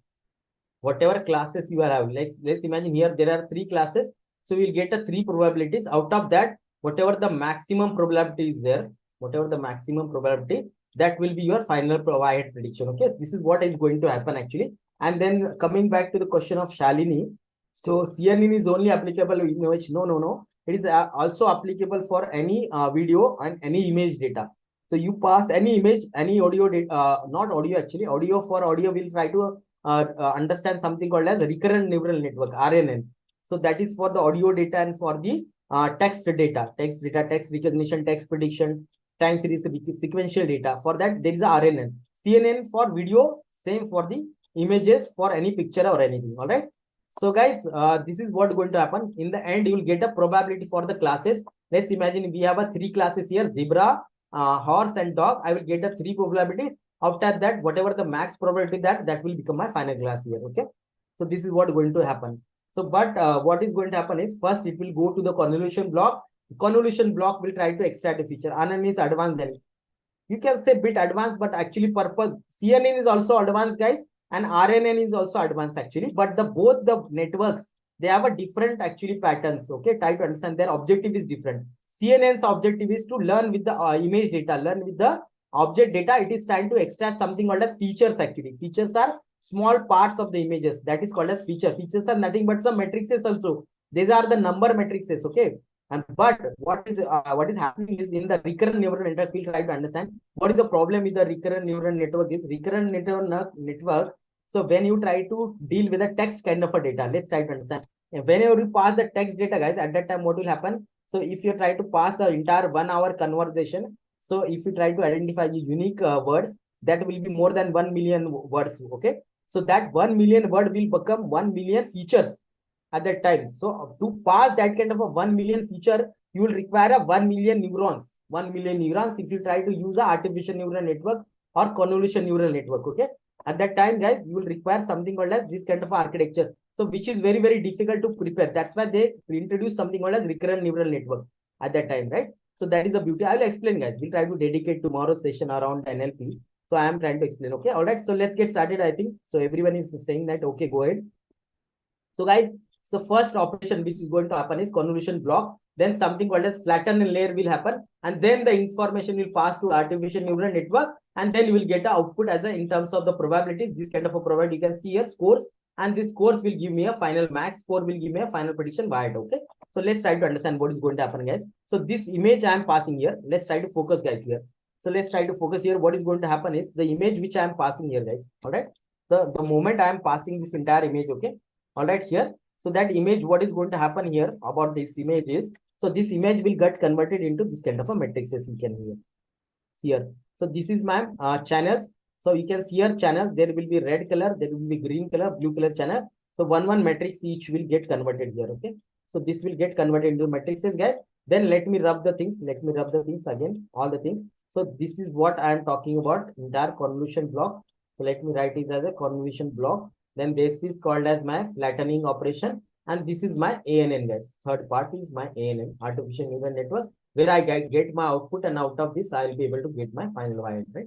So let me simplify this thing. The moment, like now, try to focus, guys, on the bottom part. Okay. So the moment I pass the image, what is going to happen? It is going to get converted into channels. So this is a color image. Obviously, there will be a red channel. So there will be a green channel. There will be a blue channel. Now, guys, what is going to happen is I am going to apply something called as filters here now. I am going to apply a filter. You guys already know what is filter. Filter is nothing but this kind of a small matrix will be there. Initially, the numbers which I am trying to take here will be random numbers. And then my entire neural network, and my entire this convolution neural network, guys, will try to learn these filters here. So what was happening in the artificial neural network? I was passing something called as y equal to wx plus b. And then we try to understand the weights and biases. Along with these weights and biases, this time now, they are going to learn what are filters. Filters will also be learned, guys, in terms afterwards. So by learning the filter, you will be able to understand what are my features actually. So these features are generated here. You can see here one by one, one beside each other. This kind of a number of matrices are getting created. This matrix is nothing but features, guys, features. These are my features, and by using these features, I'm trying to transform these in the vertical layer. So this vertical layer will be passed on to my artificial neural network. So I am going to learn something called as filters, guys, here. Okay, link, okay, feedback link, okay. So, okay, guys, you will get it in 5 minutes. Actually, Chandana or some other colleagues, Amar, will be sharing the feedback link. I don't have a feedback link. They will share with you. Don't worry. In the next 5 to 6 minutes, they will be sharing the link. All right. So, guys, let's try to understand what is going to happen is. So, the moment I pass the entire picture, guys, it will get converted into the matrices. And then I'll try to apply something called as a random number matrices here. And this filter I will be applying. See here, I'm going to apply this kind of a filter, guys. So, this is level 1 actually. This is level 1. And then I will apply on the further filter, I will apply level 2 filter, and then I will apply level 3 filter, guys. And this is what then will be performing a flattening operation. So because after applying level 1, level 2, level 3 kind of a filter, these blocks talk about this convolution block now, convolution operations. Okay. So this entire blocks which I am trying to showcase here in the bottom green block, this talking about the convolution block here. Okay. So this is what is going to happen in the convolution block. Layer 1, layer 2, layer 3 filters will get applied, and 3 kind of operation happening. You can see here. So first operation is called as convolution operation. Second operation is going to happen here in this block. That is called as pulling operation here. Pulling operation. And third operation which is going to happen in the convolution block, guys, is something called as padding operation.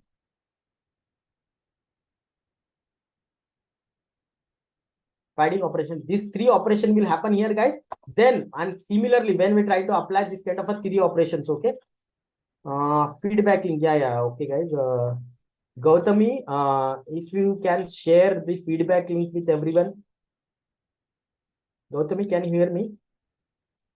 So Gautami or other someone else, guys, Amar or someone else who is from the admin side, can you please share the link, guys? Okay. So please share the link. So everyone is asking for the feedback link. So if you, it will be great if you could share the link in the chat box. All right, guys. So I have told her, so she will be able to share the link in a couple of minutes, guys. Don't worry.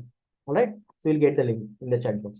So guys, the moment what is going to happen is let's try to focus out here, guys. Again, so what is going to happen is the moment I pass this zebra will get converted into matrices, guys. One is blue matrix, one is green matrix, one is red matrix. And the basis of this matrix, guys, what I am going to do is I am going to apply level 1 filter, level 2 filter, level 3 filter. And this is the same operation. Let me rub these things. And this operation now, so this level 1, level 2, and level 3 filter operation, guys, the same operation now we can relate here in the convolution block. Okay, by applying the filter, by applying this kind of a filter, guys, I am going to extract this kind of a features here. So whatever these features are there, guys, I am going to extract these features, and these features here are extracted by using the 3 operation which I spoke about: convolution operation. So this second operation is called as pulling operation, and the third operation which I talked about, guys, padding operation. So these operations are going to apply. I will going to explain all the operations, guys, exactly what is going to happen. Let's try to understand this convolution block now, guys. By applying these 3 operation, it will be able to extract the feature. And then, guys, the job of this flatten layer, okay, this flatten layer is to stack this feature. You can see here the horizontal features are there. They will get transformed to vertical stacking here. And then, guys, it will go to this artificial neural network, and this ANN now try to learn everything, and it will give you output, guys. All right. So this is what is happening, and now you can relate this operation here. So this convolution block, conv block is here, which will be able to apply the different matrices. Now what is happening is filter is nothing but a matrix also. On the bigger matrix, guys, I am applying the smaller matrices here. And by applying the smaller matrix, I am able to extract. Now, what is in a feature? One filter will be able to extract the head of the zebra. One will be able to extract the leg of the zebra. One will be able to extract the tail of the zebra. One will be able to extract the fur of the zebra, guys. And these filters, guys, these filters are also called as kernels actually. So kernels, and these kernels are learned by our artificial neural network and our convolution neural network. They will try to learn this kernel. What kernel is responsible for the exact feature of that part of the entire zebra, guys? This is what they will learn, and they will try to perform a prediction. All right. So everyone is able to understand now what kind of things are happening. Now I introduce 3 more concepts. One is convolution operation, pulling operation, and padding operation. Now everyone is clear what is flattening operation. Flattening means whatever feature I have extracted, that matrices will be arranged above each other this way. Arranged above each other, and this is called as flattening operation actually. Okay, so this is called as something called as flattening operation, guys. and after the flattening operation, you will be able to pass that information as an input to your ANN here. So this ANN fully connected layer, and you will get a probabilities as a output as by head. And max of the probability will be your direct final thing. So where it is able to extract that it is a zebra, guys, in the end. Okay. So this is what is happening, and this is the entire architecture look like. So let's move to the next slide again, and this is from the picture side, architecture side. Let's try to understand now. So guys, from the picture side, now this is a beautiful example, guys. You can see here that what is going to happen here is, so if I'm passing this picture here, okay, let me draw this with the red color now. So you can see here, guys, that this is the picture of Marilyn Monroe. So this is a famous Hollywood actress. And then let's imagine you are passing this picture, okay? So this picture will now, what will happen is layer by layer. Now you can see how the entire picture will get detected, how the face recognition will happen, guys. In the end, face recognition will happen. And from this face recognition, it will be able to tell you that this picture belongs to Monroe, okay? This is what is going to happen, guys. Let's try to understand here, okay? So let's try to understand when I pass this image, guys, what is happened. So this will be a entire convolution block here. And after that convolution block, you can understand this is your artificial neural network. And in between, there is a flattening layer. And then, guys, you will get your output as a Monroe. Let's try to understand what happens here and what kind of operations will going to happen. So the moment you pass the picture, guys, what is going to happen here? Yes, guys, you'll get the feedback link actually. There is some, I don't know, like from the XLR, Gautami will be giving you feedback link there. So wait for a couple of minutes. I think I'm sure she will share the feedback link in a couple of minutes. Okay, she will share, guys. Don't worry. Yeah, guys, you'll get the feedback link in a couple of minutes. Don't worry. These guys, Gautami and Amar from this side, from the admin side, guys, they will be sharing the link. We'll wait for a couple of more minutes. Maybe they will be sharing the link soon. Okay. So guys, let's try to understand what is going to happen here. So the moment I pass the picture, let's try to understand how the face will appear, guys. How the face will appear, okay? How the face is going to appear. So guys, first thing, what will happen is the moment I pass the picture, guys, so light and gray pixel value will get generated, okay? Light and gray pixel value is getting generated. You can see here. So this is something as a light and gray picture, okay? So this is a black and white picture. Some filter will be responsible to draw out the white kind of a side of the picture. So this kind of a filtering will happen here, guys. And someone will be able to draw out the darker picture, okay? Darker picture. Slide not changed, okay? Guys, I am trying to showcase, okay? Let me stop sharing and let me share the things again, I think. Because, guys, I am able to share the entire picture.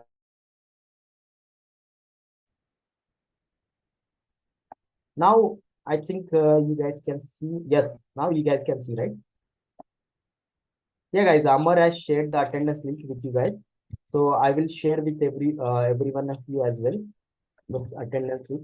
Okay, and it is a same thing, guys. Feedback link and attendance link is shared, so you can go through it. Okay, guys, I've shared it for everyone's reference. You can change, guys. Now I have shared the. Okay, thanks Gautami. Thanks so much for sharing the link. So guys, now I've shared back my entire presentation. Now you will be able to see the things, right? So moment I'm passing this face picture, guys, what is going to happen in layer one? Like in layer one, what is going to happen? It is going to identify the light and dark pixel value, guys. You can see here the face. If you try to see carefully, there is the entire face here. You can see the here is the face, here is the eyes, here is the mouth, and here is the neck, guys. Okay, so these are the hairs out here. So this lighter and black pixels is getting appear, guys. Out of that, guys, then it will try to identify the edges. You can see here, out of this edges means this nose edge is there like this way.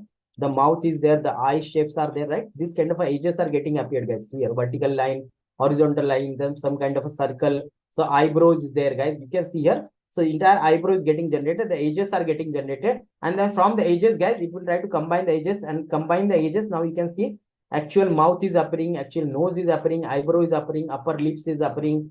Okay, the entire eye is appearing one side of the eye, guys. And then we try to combine these edges. Then together, it will try to identify the features. Now we can see one by feature each. So one feature is able to give you a nose, one feature is able to give you a cheek, one feature is able to left eye, one feature will be able to give a right eye, one feature is able to give you a mouth, guys. And when we try to combine this, guys, yeah, guys, I have shared the link. Once again, I'm sharing link with everyone for your reference. Okay. Umidi and yes, sir. Rika ma'am, yes, I think you got the link. I've shared with everyone. Okay, in the comment chat box. Guys, from this kind of edges, now you can see here actual how the entire picture is getting generated. You can see here first they will try to understand something called as light and gray pixels. Then from this pixel, guys, they will try to identify the edges, and we try to combine the edges. We will try to combine something called as some kind of a edges will create a shapes. And when we combine shapes is again in the fourth part, it will try to extract the exact feature like eye, nose, mouth, and everything. And then the guys final detection will happen. Here the face will appear. You can see here the face is appearing, and when I try to rub everything, you can see here this is the second picture. This second picture belongs to Mandarin Monroe, and it will be able to perform a classification based on the picture. It will try to recognition so that this is a picture belongs to Mandarin Monroe, guys. Okay, so this is what you can see here from the pictorial point of view also. So this is the actual process, guys, exact as it is processed. What is going to happen? First, they try to extract the pixel values, then they try to identify the edges. From the edges, they try to combine the edges, the shapes will appear. From shapes along with the pattern, guys, it will be able to extract the feature, and from the pattern and feature we'll try to associate with the mapping or different faces. Now you can say different category of heroines are there, different faces are there. Out of that different faces, the second picture belongs to Mandarin Monroe. So these features are matching exactly to this face, and then it will be able to recognize the things. All right, guys. So this is how the entire picture will get diluted, and it will be able to get understanding, and it will try to perform a recognition, guys. All right. Sorry, Mohammed, sir. So we cannot do around anything around it. So today, at least you can mark your attendance, because there is no going back out there. So that attendance slip is only available and active for the day. So you can mark today attendance. I have shared an attendance slip once again for everyone for your reference. Sorry for that, but we can't do anything around it, sir. Sorry. So guys, okay. So everyone was able to understand how the interface is getting generated. All right. So we have spoken about the filters now. So let me understand some key terms, and we'll try to take care of this entire convolution operation from the mathematical point. Now this you have seen from the point of view from the picture side, that how the involved convolution network is happening. Now let's try to understand from the background side. Before that, I'll explain you what is filter. Filter, I already told you, this is what the entire matrix is there. I'll try to apply some kind of a filters. Filter is nothing but kind of a small random numbers. Initially it is a random, guys.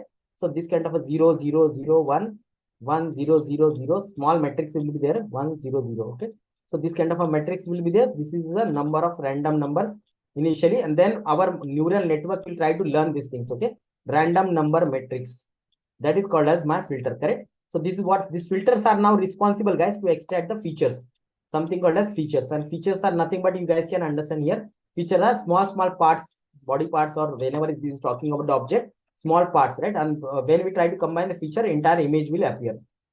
So guys, there is a second part which is called as stride. Now let's try to understand what do you mean stride. So means what is happening here. First time when I'm passing, guys, you can see here. So I am trying to apply this kind of a small filters, right? This red kind of a shape rectangle is my filter, right? This filter will have a numbers around it, right? Like 1 0 0 0 1 0, right? This I am going to apply. Now guys, this stride talks about how I should move. How I shall move this filter. Like if I try to apply this filter, should I go ahead right on the horizontal side, or should I bring that in the below side bottom, or how should I move around entire my picture? Like how to draw this picture, how to apply this filter above, below, side, beside, right? Whether I should go more upward, go downward, that entire process will be decided by my strides, guys. Okay, this is nothing called as my stride. Let's imagine this is my matrix, right? So entire picture will get converted into matrix. Then guys, within the matrix, let's imagine this stride will decide. If I try to take the stride s equal to 1, means what going to happen? Let's imagine I started here at the position 1 1 here, right? Row number 1, column number 1. This is the position. On this position, guys, again, let's imagine I applied a 2 by 2 matrices, 2 comma 2, 2 rows, 2 column, 1 0 0 1. So this kind of a filter kernel, you can say this same thing is called as kernel as well, right? Kernel I have applied, kernel, K-E-R-N-L, okay? K-E-R-N-L, kernel I have applied. Kernel is nothing but, guys, same filter, okay? So the moment I applied this kind of a number matrices, let's imagine here, applied here, okay? This is kind of a 4 number. I started at the position 1 comma 1. Started at the position of 1 comma 1, row number 1, column number 1. Then guys, once I apply, then I will try to extract some information, right? So some information, some feature information I'm extracting. Then guys, next question comes here, that whether I should go down here or I should move towards my right, towards my right or left. What is the next question? That question is answered by my stride, guys. So what happens is, if I try to take the stride equal to 1, is what will going to happen? Let me rub the things now. So if I try to take my stride as 1, guys, initially I applied on this picture this is my initial kernel or this is initial filter, then either I have to take the decision move forward or move bottom, right? So this decision will be decided by stride. Stride equal to 1 means I try to shift from one block above other block. Okay, so by I will try to shift by one column each or one row each. So this is what the next time what is going to happen is, now my entire filter will start here, guys. I just left my first cell and then I started here at the second stair, and here I will apply my filter. Now stride equal to 1. If stride equal to 2 means I will try to remove. Okay, so what is going to happen? So first time when I applied my filter, when I started at column number 1, row number 1, instead of that, next time I will try to start with 3. Row number 1, but column number 3, I will try to pass the 2 shifts. I try to take the 2 shifts. Now I left column number 1, column number 2. I started from column number 3 because stride equal to 2. So means every time you try to shift by 2 cells. Okay, so this way, and then I will apply my filter, guys. So this stride will decide how to shift your kernel and how to move around your entire filter. So it will try to start here, then it will apply here, then it will apply here, then it will apply here. Okay, then it will apply here, and then it will apply here, guys, kernel. Then it will apply here kernel, here apply the kernel. This way, guys, it will try to move around entire picture. Yeah, guys, I will share the feedback link on 1 second package, sir. So I will share the entire feedback link once again with everyone. You can mark your attention feedback here, right? So guys, everyone understood now what is going to happen. So when I try to apply a filter, guys, the filter will be applied entire over kernel. You can say on the entire picture, guys, and the movement by which we try to move our filter. Okay, that movement is called as strides. And filter depth means, guys, you can understand what is filter depth. There could be a 2D picture, 3D picture, on based on that 2D, 3D kind of things will be there. From the coding point of view, only convolution 2D or convolution 3D, that is called as filter depth. Means how depth, what kind of a matrix is, because matrices will be one. So there will be 2 matrices, 3 matrices, how depth you are going in the matrices to apply this filter and try to extract the feature, guys. So that is what is called as filter depth, right? And then the parameter sharing means I told you that whatever parameters we try to extract in layer 1 or layer 2 and layer 3, everything is shared with each other, right? Layer 3. So layer 1 information is also shared with layer 3 information, with layer 2 information. That is called as parameter sharing, right? So everyone understood what is stride, what is filter depth, what is filters, right? So then we try to move to our actual operation from the mathematical point of view, guys. What is going to happen? So I told you there are 2 operations. First operation happens is convolution operation. Then from the convolution operation, guys, there is a pooling operation, and from pooling operation, guys, there is a convolution padding operation happens. So let's try to understand one by one and how the entire operation happens and how the entire things will be getting generated. All right.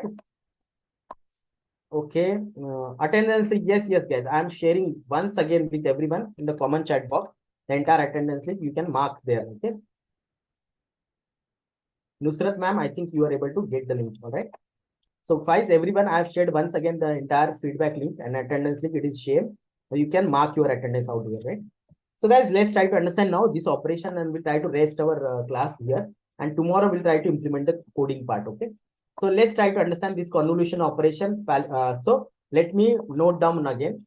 So 3 operations which are happening, guys, here. Okay. Guys, don't worry, Suvarna Joshi ma'am. This entire recording is already available in the LMS. Okay. So you will get this entire recording. Okay. You will get this entire recording. Don't worry, ma'am. Suvarna Joshi ma'am, Dr. Suvarna Joshi. Yes, don't worry. You just go to LMS and you will find all the things, all the material recordings everywhere. Okay. Don't worry. So we'll take care of this. Will help you. Okay.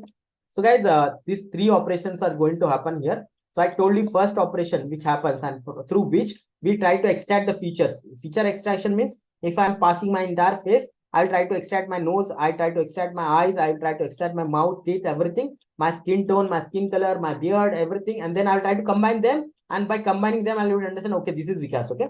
So that kind of operation we have to perform. For that purpose, we are trying to perform something called as convolution block is there. So let me remind you now. I think now you guys will be able to relate to the same architecture now, right? After explaining all these things now you can relate to the same picture. What is going to happen?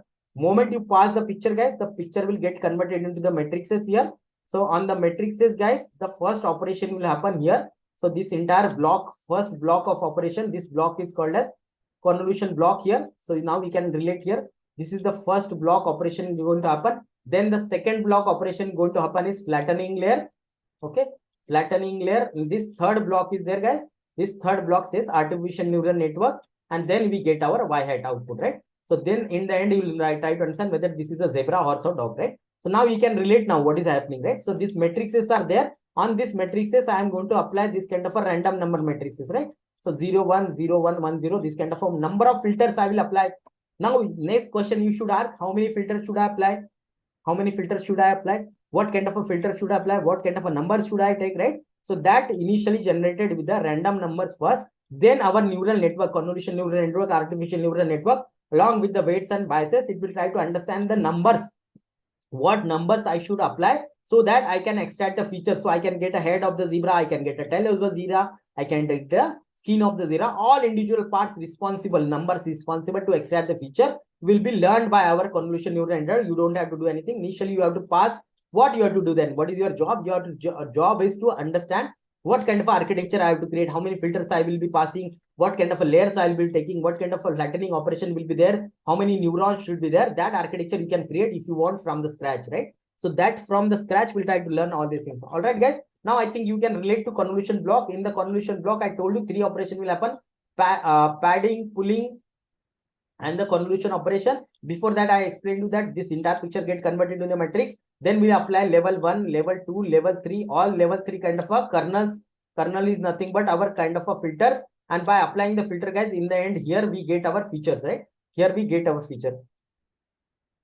Correct? So this, once we get our features, guys, that feature will get flattened, and that flatten operation will pass here one by one to these neurons, x1, x2, x3, x4, x5. This entire blocks will get passed. Our features, actually, these features are nothing but matrices only. These are nothing but matrices. This matrix contain the information. One matrix will contain the information about the nose. One matrix will contain the information about the head. One matrix will contain the information about the fur of the zebra. One information will tell you the tail information. This number matrices will be generated here, guys, right? So now everyone is able to collect, understand. So can we now start with the mathematical calculation now? Correct? So we'll try to understand the mathematical calculation. Yeah, guys, once again, I'll share the feedback link, okay, with everyone. So I'm sharing again, guys, feedback link and attendance link is shared. I am sharing that with everyone, okay, in the comment chat box. You can refer them. So guys, let's try to understand now. So this green matrix here, green matrix talked about the original picture matrix, okay? Original picture matrix, guys. So let's try to focus here, guys. For next 10 minutes, I want everyone to focus here. So what is going to happen here? This green matrix talked about the original picture matrix, and this orange matrix, okay? This orange matrix which I am passing here, this talks about my kernel actually filter, okay? Let me rub these things and let me tell you again.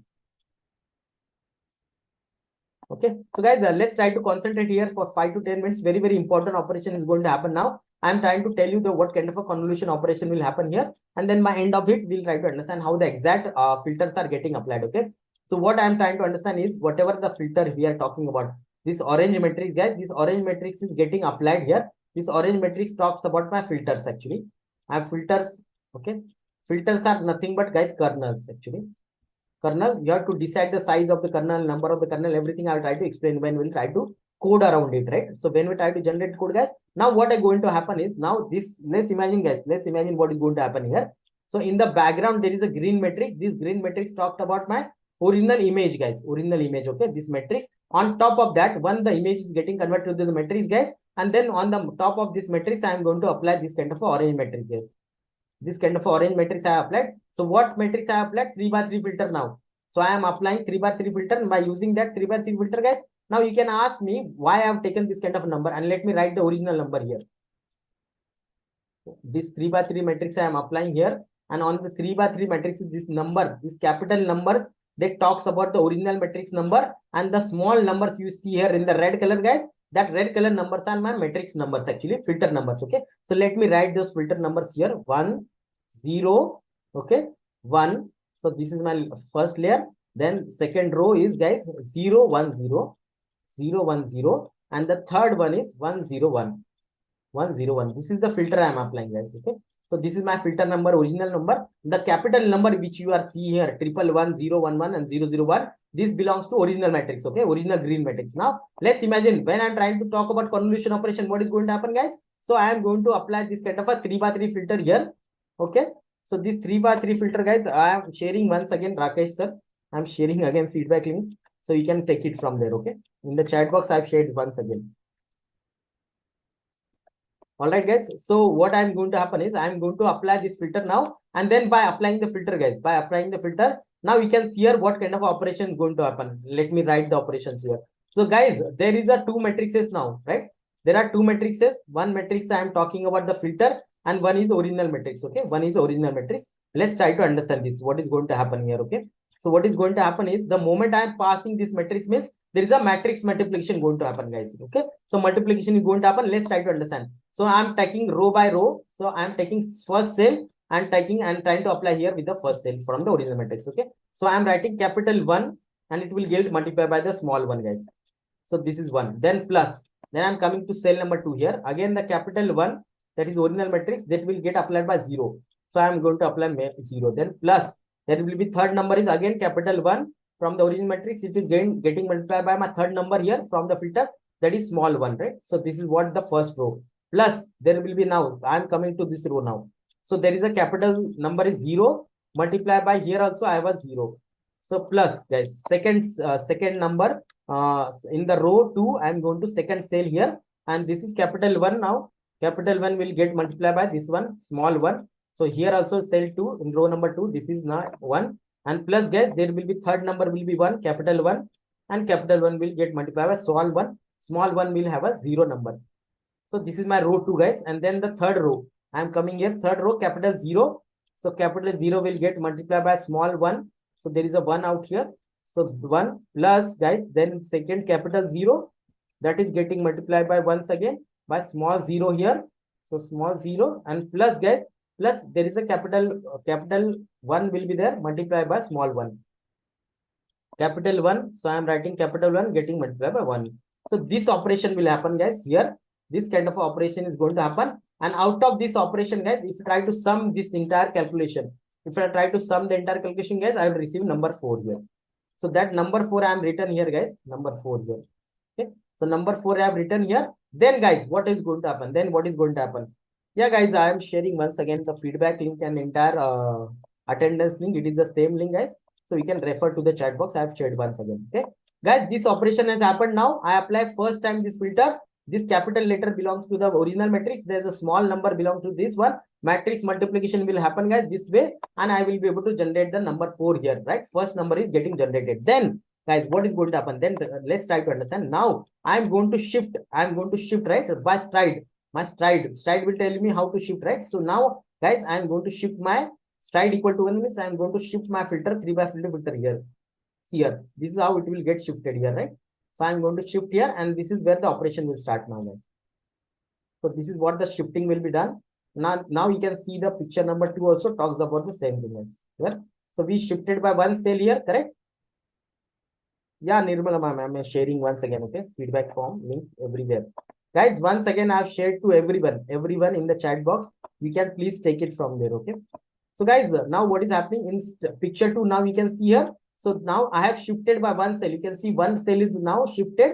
My filter is shifted to second cell now. Okay. And this way, guys, if you try to perform the same operation, I'll receive number 3. Then again, I am shifted from cell 1 to cell 2 to cell 3, guys, here. And then I applied my filter here to the cell 3. Then I have received my number 4 here. Then from once the picture is complete, I will come down now.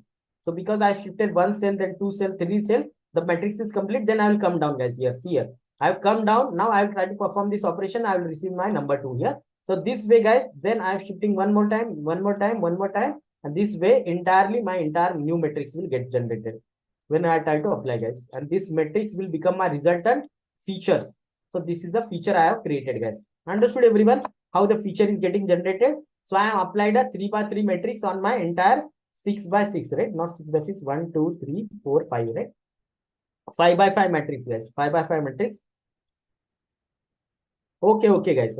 Yes, ma'am. Shiva Ranjani. Yes, I will send it again. Yeah, I'm sending it again. Yes, I'm sending it again. Okay, attendance link. So I hope you got it, doctor. So Dr. Shiva Rajani, I have shared the entire link. Okay. So sir, you might have got the link again. Okay. So guys, this is what the operation will happen. This entire operation is called as convolution operation. Let's try to recap what kind of operation is happening here. So what I'm going to apply is, guys, my original matrix is 5 by 5 matrix. This is my entire image. Okay, image matrix is there, green matrix. On top of it, I have applied one kind of a kernel filter. So that filter is 3 by 3. This 3 by 3, and the number which I have taken is initially generated random, guys. When I apply the number, this kind of an entire matrix multiplication will happen, and end of the first operation, I'll receive a number kind as 4. So let me rub these things above. So this 4 number is getting generated when I'm trying to apply my filter, guys. First time. So this first filter I applied and received a number 4. Second time I'm shifting because my stride equal to 1. So I'm shifting one cell. Now we can see here, and the second cell, it is started the operation. Again, the matrix multiplication happening, it will generated 3. Same way, again shifting, it is generated 4. Same way, I come down now because the matrix is complete. I'll come down one row, and again I will try to shift the matrices. I will try to shift it again this way. Entire my block will get filled. Okay. So this matrix multiplication will happen, and the end, guys, in the end, let me rub the things. In the end, I will get the result. And this result is my first level feature. This is the feature matrix which I have generated, guys. This is my first operation as of now. All right. So this is my first operation. So guys, this is my first operation again. Okay. So this first operation is called as convolution operation, guys. Then once I able to apply this convolution operation, guys, and I able to extract the feature. Now let's try to understand what is going to happen. There is something called as pulling layer will happen. Now, guys, why pulling? Let's try to understand. Then the second layer, second operation is happening is whatever now. So the same matrix, guys. Okay. So I'm going to take the same matrix. Let's try to understand whatever this resultant matrix. Okay. So whatever this resultant matrix is created, this matrix will be taken, and I will apply my second layer of operation. That is called as pulling, guys. That is called as pulling operation. So let's try to understand why I need a pulling. Out of this feature extracted, I will apply a second operation which is called as pulling. And what is going to happen in the pulling? Let's try to understand. And why pulling is required, guys. Let's try to understand why pulling is required. Let's come back to the same picture, guys. So come back to the picture of the dog now. And let's try to understand why pulling operation is happening. Now everyone understood when I try to apply convolution operation means I'm trying to apply on the matrices small filters, and this filter will try to take me the eye, nose, and or the other things, right? Then I can apply second level filter, third level filter, and so on. I will get a different feature. Now, guys, let's try to understand. Let's try to understand why I need a pulling operation. This first operation is called as convolution operation, conv operation. Okay, convolution operation. Then why I need a pulling operation out of this? Why I need to do a pulling? What do you mean pulling operation? Let's try to understand. Now, try to carefully look at the picture, guys. Look at the picture. And when I am applying the filter here. So, guys, when I am applying the filter, and this filter are now able to get me the information, the feature information. Now, if you try to focus out here, guys, on these two filters, let's try to understand these two filters, guys. Out of these two filters, now first filter is no useful to me. It has no use because it is giving me the background, guys. It is giving me the background. Okay. Okay, guys. Once again, I will share. Once again, I am going to share, guys, with everyone feedback link. Okay. Yes, I have shared once again with everyone, guys. So with everyone, I am sharing the feedback link once again. You can mark your attendance. All right. All right, guys, I've shared it once again. Now, guys, try to understand why we need a pulling, something called as pulling now. So what do you mean by pulling, guys? Let's try to understand. So when I try to apply my convolution operation, by using the convolution operation, I'm trying to apply my filters, and by small filters are going to get me some kind of a features, right? So guys, when I apply my convolution filter here, if you try to look at these images here, and that images, this filter is of no use because this filter, even this filter and this filter is giving me background information, but my actual object is not present. This is one thing, right? This is one thing that the only filters, let's try to clear this thing, because if I try to apply the filter, guys, whatever filters are available on this part of the image, right? This part of the image, only these are important because this will give me actual dog's feature, right? Actual dog features are shared with me only because of this filter, right? Which are shown in the back color, guys. All right. So, but guys, if you try to understand the filter which are applied over here, first of all, they are duplicate features. Why duplicate? Because the filter number 1, filter number 2, and filter number 3, all of them are not giving me the dog's information. Plus, they are same. They are giving me only green background, right? Giving me background, right? So, what is going to happen? Whatever number of features I have applied here, whatever kernels or whatever the filters I have applied, guys, all the features are not important. All of them, all the matrices are not important. Only few of them important. Let's imagine you have created 50 matrices. Just 50 matrices. Out of this 50 matrices, guys, only 20 or 30 will be important one. Otherwise, some will be duplicate and some will be giving you the background information. That is why whatever the 50 filters you have created, you have to do something called as pulling. You have to perform a pulling operation. By using the pulling, now you can understand one more thing. Even the some filters, the filter number 4 and filter number 5 or not, let's take the filter number 6 and filter number 8, guys, right? This is filter number 6 and 8. Both are giving me the same information. Both are giving me the same information. Both are giving me the fur related information. Fur of the golden retrieval. Now, why I need two filters? Why not filters? Either I can take the filter number 6 or I can take the filter number 8, because both are giving me same information. That means there is a duplication. I can remove one of them. I can remove one of them. And for that purpose, guys, pulling operation will come into picture. The pulling operation will come into the picture, guys. And what do you mean by pulling operation now? Let's try to understand. Now everyone understood why pulling is important, right? Out of this entire picture. So let's try to understand what do you mean by pulling operation. Pulling operation means whatever filter you guys have generated, okay? Yeah, guys, I am sharing once again, don't worry. So whatever pulling operation I have generated, guys, whatever these filters I have generated here, all of the filters are not important, right? So whatever these features, whatever filters I have created in the end, right? All of them are important to understand the important information. I am trying to perform something called pulling operation. What do you mean by pulling? There are three types of pulling, guys. One is called as average pulling. Average pulling. Second is called as, guys, mean pulling. Mean pulling. And third pulling is called as max pulling, guys. Max pulling. Let's try to understand. This is your original filter, okay? So this is your original filter, guys.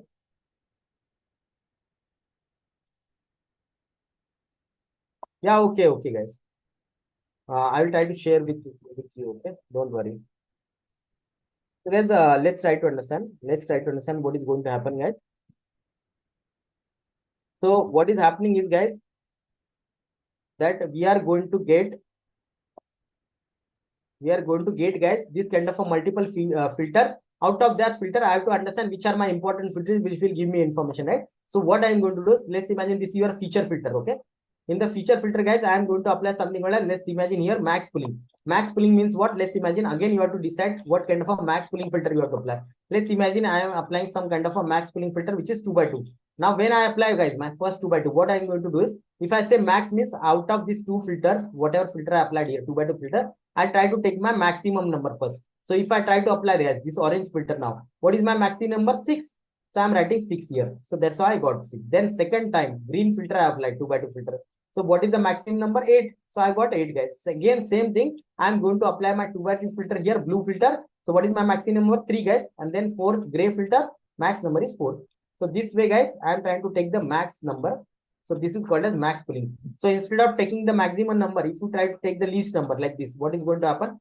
Let me create this kind of a mean filter here. Mean filter, this is max filter, guys. Okay. So mean filter means orange. What is the least value? 0. So I'll write 0. So here, guys, in green filter, so what is the minimum value here? 2. So I'm going to write 2, guys. And in the third one, 1, because you can take 1. And then, guys, this 0. Okay. So this is called as mean, guys. And similarly, yeah, guys, I'm going to give you the feedback link once again. Don't worry. I'm going to share with everyone.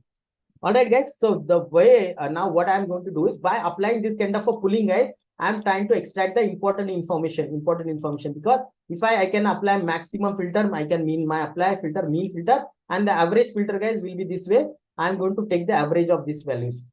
I'm going to take the average of these values, and that will be written here. Okay. So this way, guys, I can calculate my maximum filtration of the original filter. So whatever feature I have extracted, out of that, I'll try to take the important filters. Important feature, guys. Okay. So this will reduce my features, guys. And this is my operation number 2. This is pulling operation. Then, guys, lastly, we'll try to understand the padding operation, very simple operation. And then we'll try to rest our presentation for the day. Okay. Last 2 minutes, guys. And then we'll try to implement the codes tomorrow. So, guys, the last operation, pulling padding operation. Now, why I need padding? Let's try to understand. So, guys, when the entire filter which I started here was 5 by 5, right? 5 by 5 original matrix was there. I started with the 5 by 5, guys. Okay. So, this kind of a 5 by 5 I started. And when, guys, when I on the 5 by 5 filter, if you apply a 3 by 3 filter, right, on the 5 by 5 matrix, if you apply the 3 by 5 filter, guys, what will the end operation that what is the end result you will get? Let's try to understand. So that will be given by the formula. So whatever matrix is there, n minus filter plus 1, n minus filter plus 1 means it is a 5. So 5 means, let's imagine filter is 3, right?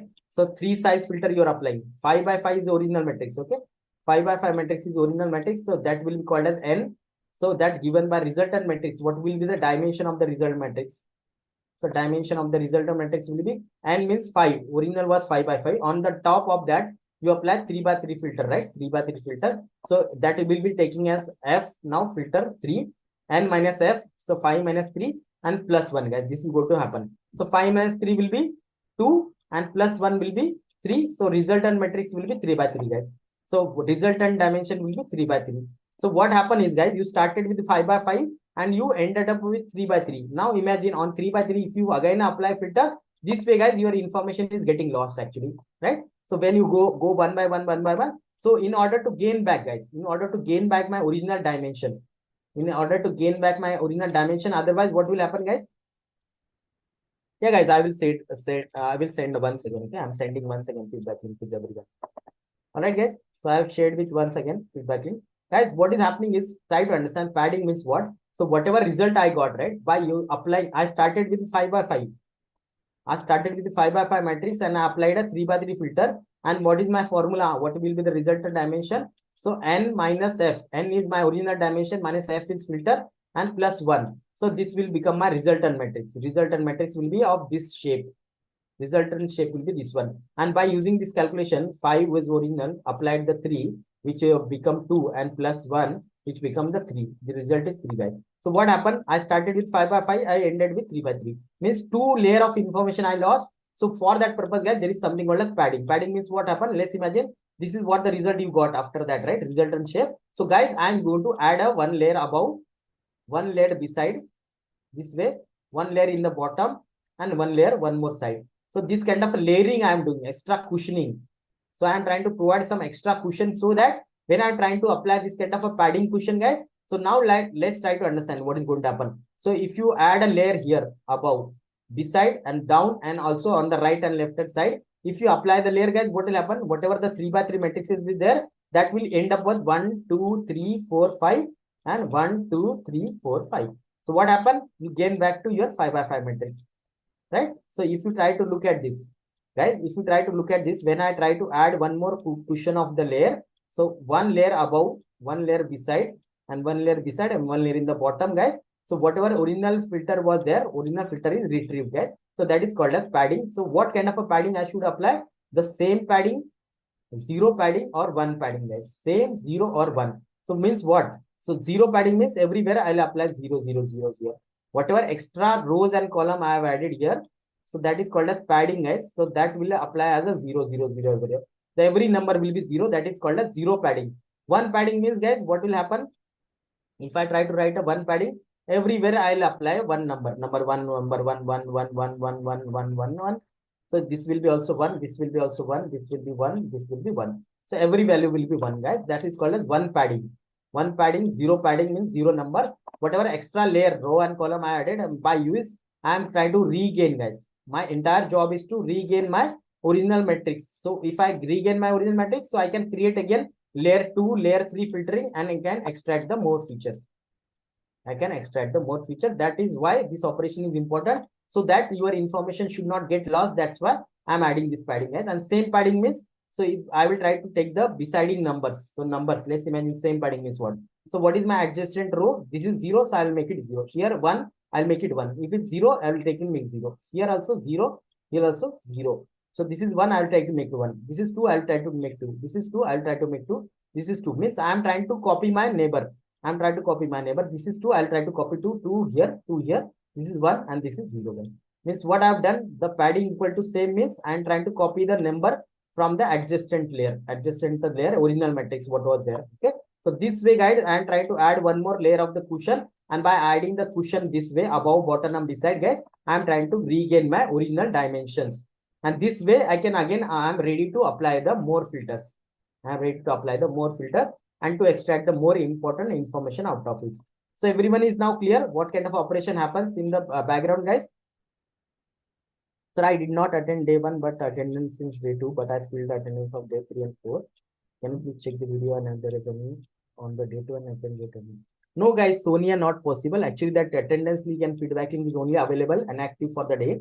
Now you can mark your respective attendance, Sonia. And once again, I am sharing today's attendance with you. And for the other guys, once again, whosoever has not filled in, I am sharing in the comment chat box. It is not possible to again go back and mark your attendance because that link is available only for the particular timeline is for 1 or 2 hours. So that is why we cannot help with that, right? Sorry for that. I would have loved to help you, but the link is only active for the day, guys. So it is not possible to mark that anymore, right? So guys, so we have understood entire convolution operation. We have understood entire the pulling operation, average pulling, max pulling, mean, max, and average. And then we have understood the padding operation, guys. So this all operation happen in the convolution block, and then guys we get our final filters. Okay. So after this operation, guys, what will happen? Let's go back to our original. Let's go back to our original web. LMS link. Yes, guys. Dr. Anuja will get the LMS link. I think my colleague Gautami will share with you. Gautami or Amar can share with you guys. Okay. Gautami, please share the LMS link with the ma'am in the common chat box so everyone can get it. Right. So guys, let's go back to our original picture, architecture picture, guys. And now till now, what we have learned is, so this block we have learned, entire block. This block, we created the 3 operations. One, we created a convolution operation. And then second operation which we created is a pulling operation, guys. And the third operation which we created a padding operation. And by using this kind of a block operation, guys, we are able to generate this kind of a features here. That feature here, get flatten means stacked above each other. That is flattening layer. That is layer number 2, guys. And you guys already know and aware of this ANN now. What will happen? This will be my input layer. So where I will pass my all the inputs. Inputs are this time, guys, matrices. This matrix's number will be provided here one by one. And this is my hidden layer 1, hidden layer 2. And end of this, guys, I will get my probabilities here. Out of that, max probability will be my final y hat, guys.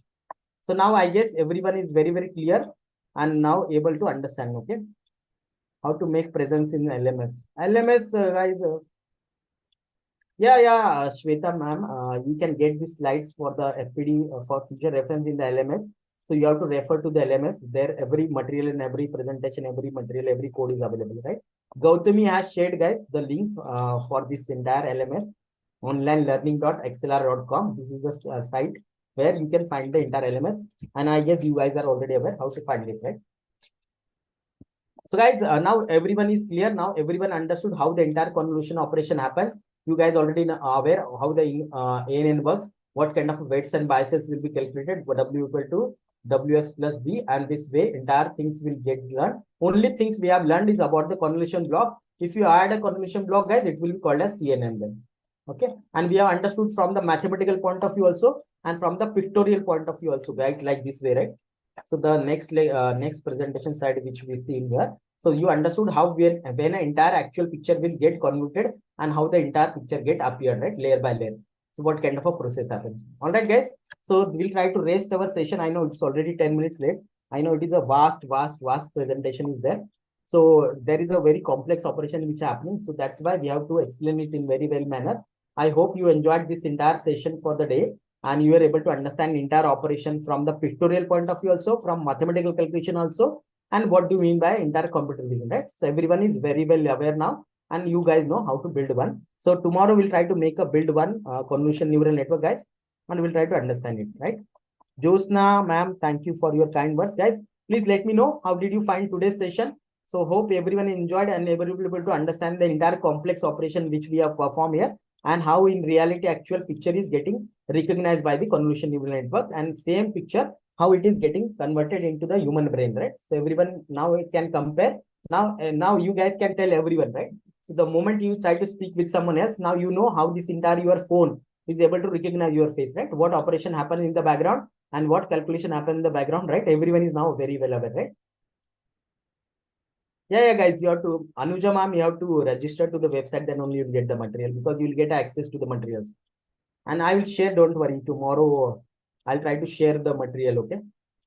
This code material, I know I remember still here. All right, guys, Thirupallu sir, thank you very much for your kind words.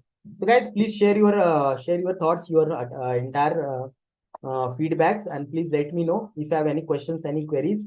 And so we can take it here for next 2 minutes. We'll try to take the queries. I know it's already late for you guys. So, but I think it's a worthwhile to spend this kind of a time, because we were able to uncover the entire things right here.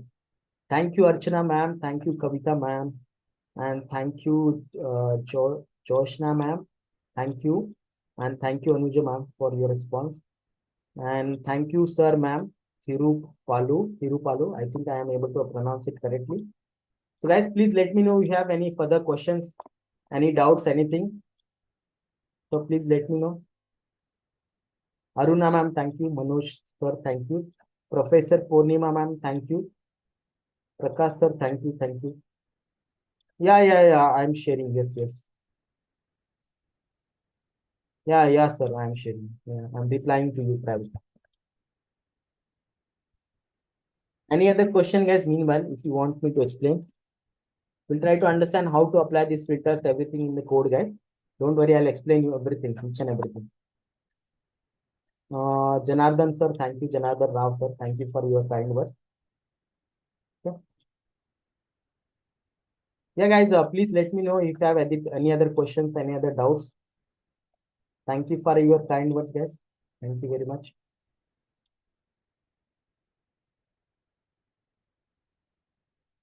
Please let me know if you have any other questions, guys, any other doubts, anything else.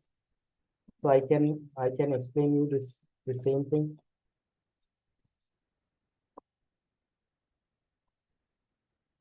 Guys, one more minute and you can ask your questions, you can share your feedbacks. Uh, yeah, thank you, ma'am. Thank you. Sarada sir, ma'am, thank you. Thanks for your kind words. Any other question, guys? Any other queries, doubts, anything? Joshna, ma'am, thank you. Thank you. Awesome, ma'am. Thanks for your kind words. Okay, let me take the next thing now. Okay, where to take the material? All right, right.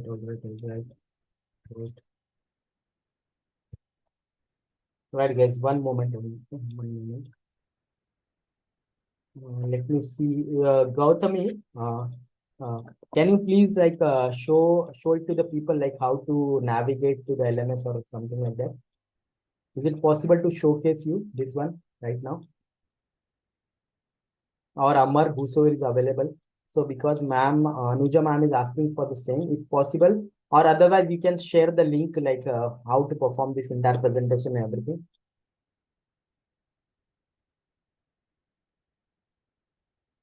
Uh, Fatima Rahman asking today, yesterday itself, I was asking for what can be the research contribution. Ma'am, can you please, sir, ma'am, can you please elaborate like what exactly you are looking for research contribution means? I will try to tell you the answer then. I'll try to generate you the ideas. Can you please like write me in detail like what you are expecting like in this research contribution? So please tell me then I can take it forward and explain in detail like this, how we can perform this contribution, research contribution. Okay, what are the challenges? Yes, challenges. Yes. Challenges. Yes, I will explain this. I will explain in tomorrow. I will explain while implementation of the code. Like challenges, ma'am, you can understand that. Let's try to understand the example. Very simple example. Let's take this example. Okay, ma'am. Let's take this example that let's imagine this is your phone, right? This is your phone, and now let's imagine you have put in this kind of a neural network, right? Convolution neural network, which is able to unlock your face, right? So this face unlock system works upon what, guys? So this works upon this convolution neural network. Let's imagine. So what happened is that now you are trying to take your picture, okay? So now everything works on picture, right? So by using the picture only, it is able to unlock. So let's imagine. So what happened is rather than taking the picture directly in the lighting condition, let's imagine you have tilted yourself like this one, and then you are trying to take the picture. And let's imagine you have not covered this kind of a scenario in your entire training purpose. So that's the limitation. Then it will be that's the limitation, guys, that your entire convolution neural network will fail because it has not covered that kind of a scenario. So that is a limitation. Means if you try to provide some kind of a odd input like this one, tilted angle picture or this kind of a picture, and which is the lightning condition is not good, so that kind of a limitation they have, they will not be able to unlock your phone. And if you are not able to unlock your phone, you know what kind of a frustration you guys will be able to face, right? Ma'am, if possible, in tomorrow's session, we'll try to arrange. Anuja, ma'am, tomorrow's session, we'll try to arrange a couple of minutes to showcase you actually where to find this entire LMS and where to go exactly. So you will get the help. Okay. So this is one more limitation. Then also the limitation like what kind of a feedback and what kind of a entire things like you are trying to train. And one more limitation, Fatima, ma'am. So let's try to understand that in order to train your model. Okay. So in let's try to understand one more limitation. In order to train your model, ma'am, you will require like lakhs of images. Like for one category, at least 10,000 images, 20,000 images. That is the problem actually. From where you will get this kind of a data. To generate the real-time data is one more challenges actually, research challenges, right? So research challenges try to generate the data. That is one more thing. From where you will get all kind of a this condition data, right? All the lightning condition, black and white condition with this kind of a moment. Let's imagine you are trying to create one kind of a face recognition model. Let's imagine that model is very important, that on the basis of that model only you will be able to enter in your home, right? So so if your model is not able to recognize your face, let's imagine you one day you are done a makeup, second day you are not done makeup, or some kind of a lightning is not available, right? One day was sunny day, one day light went off. Let's imagine light went off in the dark in the night, and then at that time if you are an automated home and it will not able to recognize, that kind of a challenge will be there. Or how to generate this kind of a real-time data, that is the challenge. Then the second challenge is how to create this kind of architectures. You exactly don't know like how many layers you will require, how many kind of a neurons you will require, how many kind of a data you will require to train that model, so it get a exact human being like a capability, right? So that is the third option which you will have face the challenges. Then the computation challenge, like computation cost is very high. You have to use the special kind of a processor like TPU, GPU, and the training is not done in one day. It will require months of training. Let's imagine 1,000 hours of GPU training. That kind of a training you will require. So the cost is associated with the creating this kind of a model is very high. So I explained you, ma'am, research challenges, cost to generate the model, the data, and from the weird scenarios, how to cover these weird scenarios, and how to generate this real-time data, blackening condition. And the fourth, which I talked about, the architecture, how to develop the architecture. Means how many neurons you should take, how many number of filter you should take, how exactly you should find out the filter values. That is also one more challenge actually there. What kind of a things we have to create, okay? All right, Fatima, ma'am, I think I'm able to, sir or ma'am, Fatima, whatever things I have taken, I think these are good pointers. So I think this is sufficient for the challenges, understanding these challenges. Anything else, guys? Anything else apart from this before we close our session now? I know it's already late. Anything else, guys? Any other things?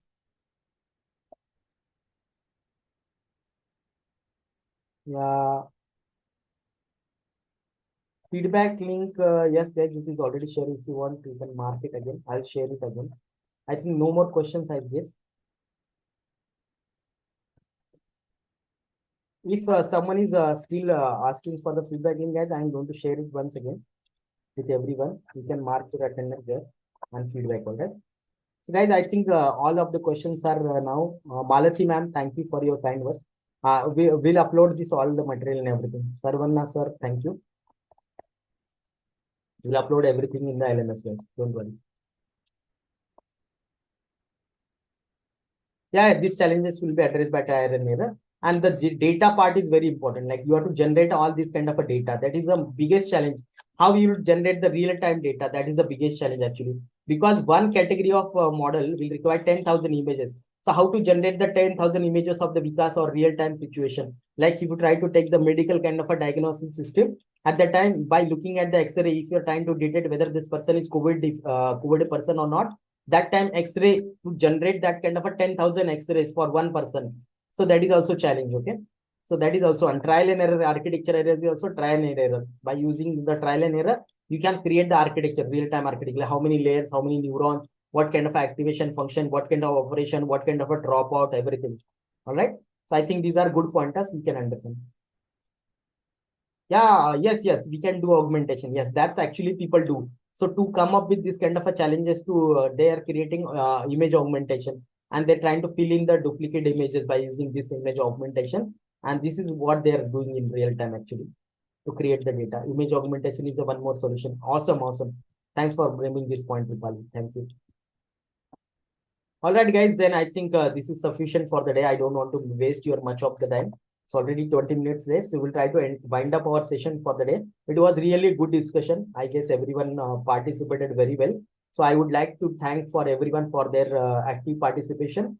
And we'll see tomorrow, guys. We'll try to implement the code and we'll try to touch upon the entire recurrent neural network. We'll try to start with the recurrent neural network. All right, guys. So let me stop sharing everything. So Sushant sir, thank you very much. Thank you for very kind words. Alisha ma'am, thank you. So thank you very much, guys. Once again, everyone. Thanks for your participation. Thanks for cooperation.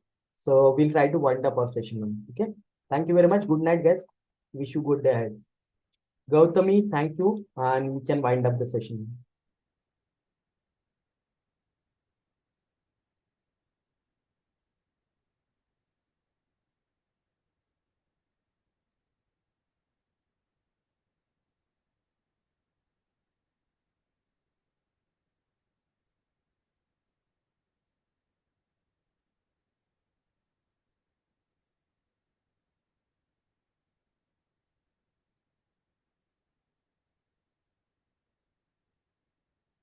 Gautami, can you hear me?